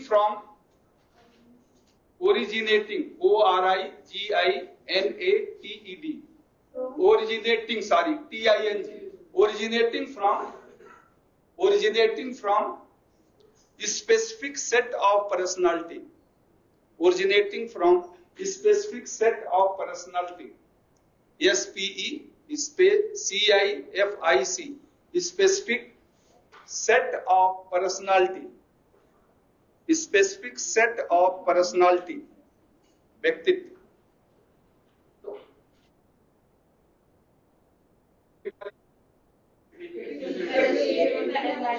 This is analysis of ठीक।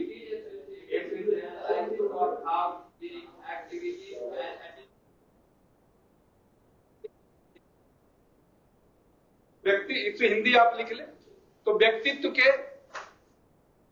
के किसी विशेष प्रारूप से, व्यक्तित्व के किसी विशेष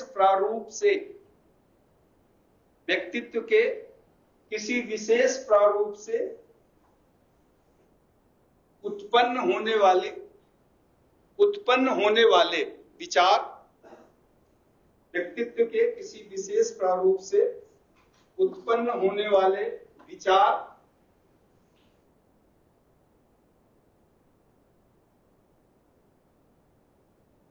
आवेश और दृष्टिकोण, विचार, सोच, आवेश और दृष्टिकोण की विवेचना ही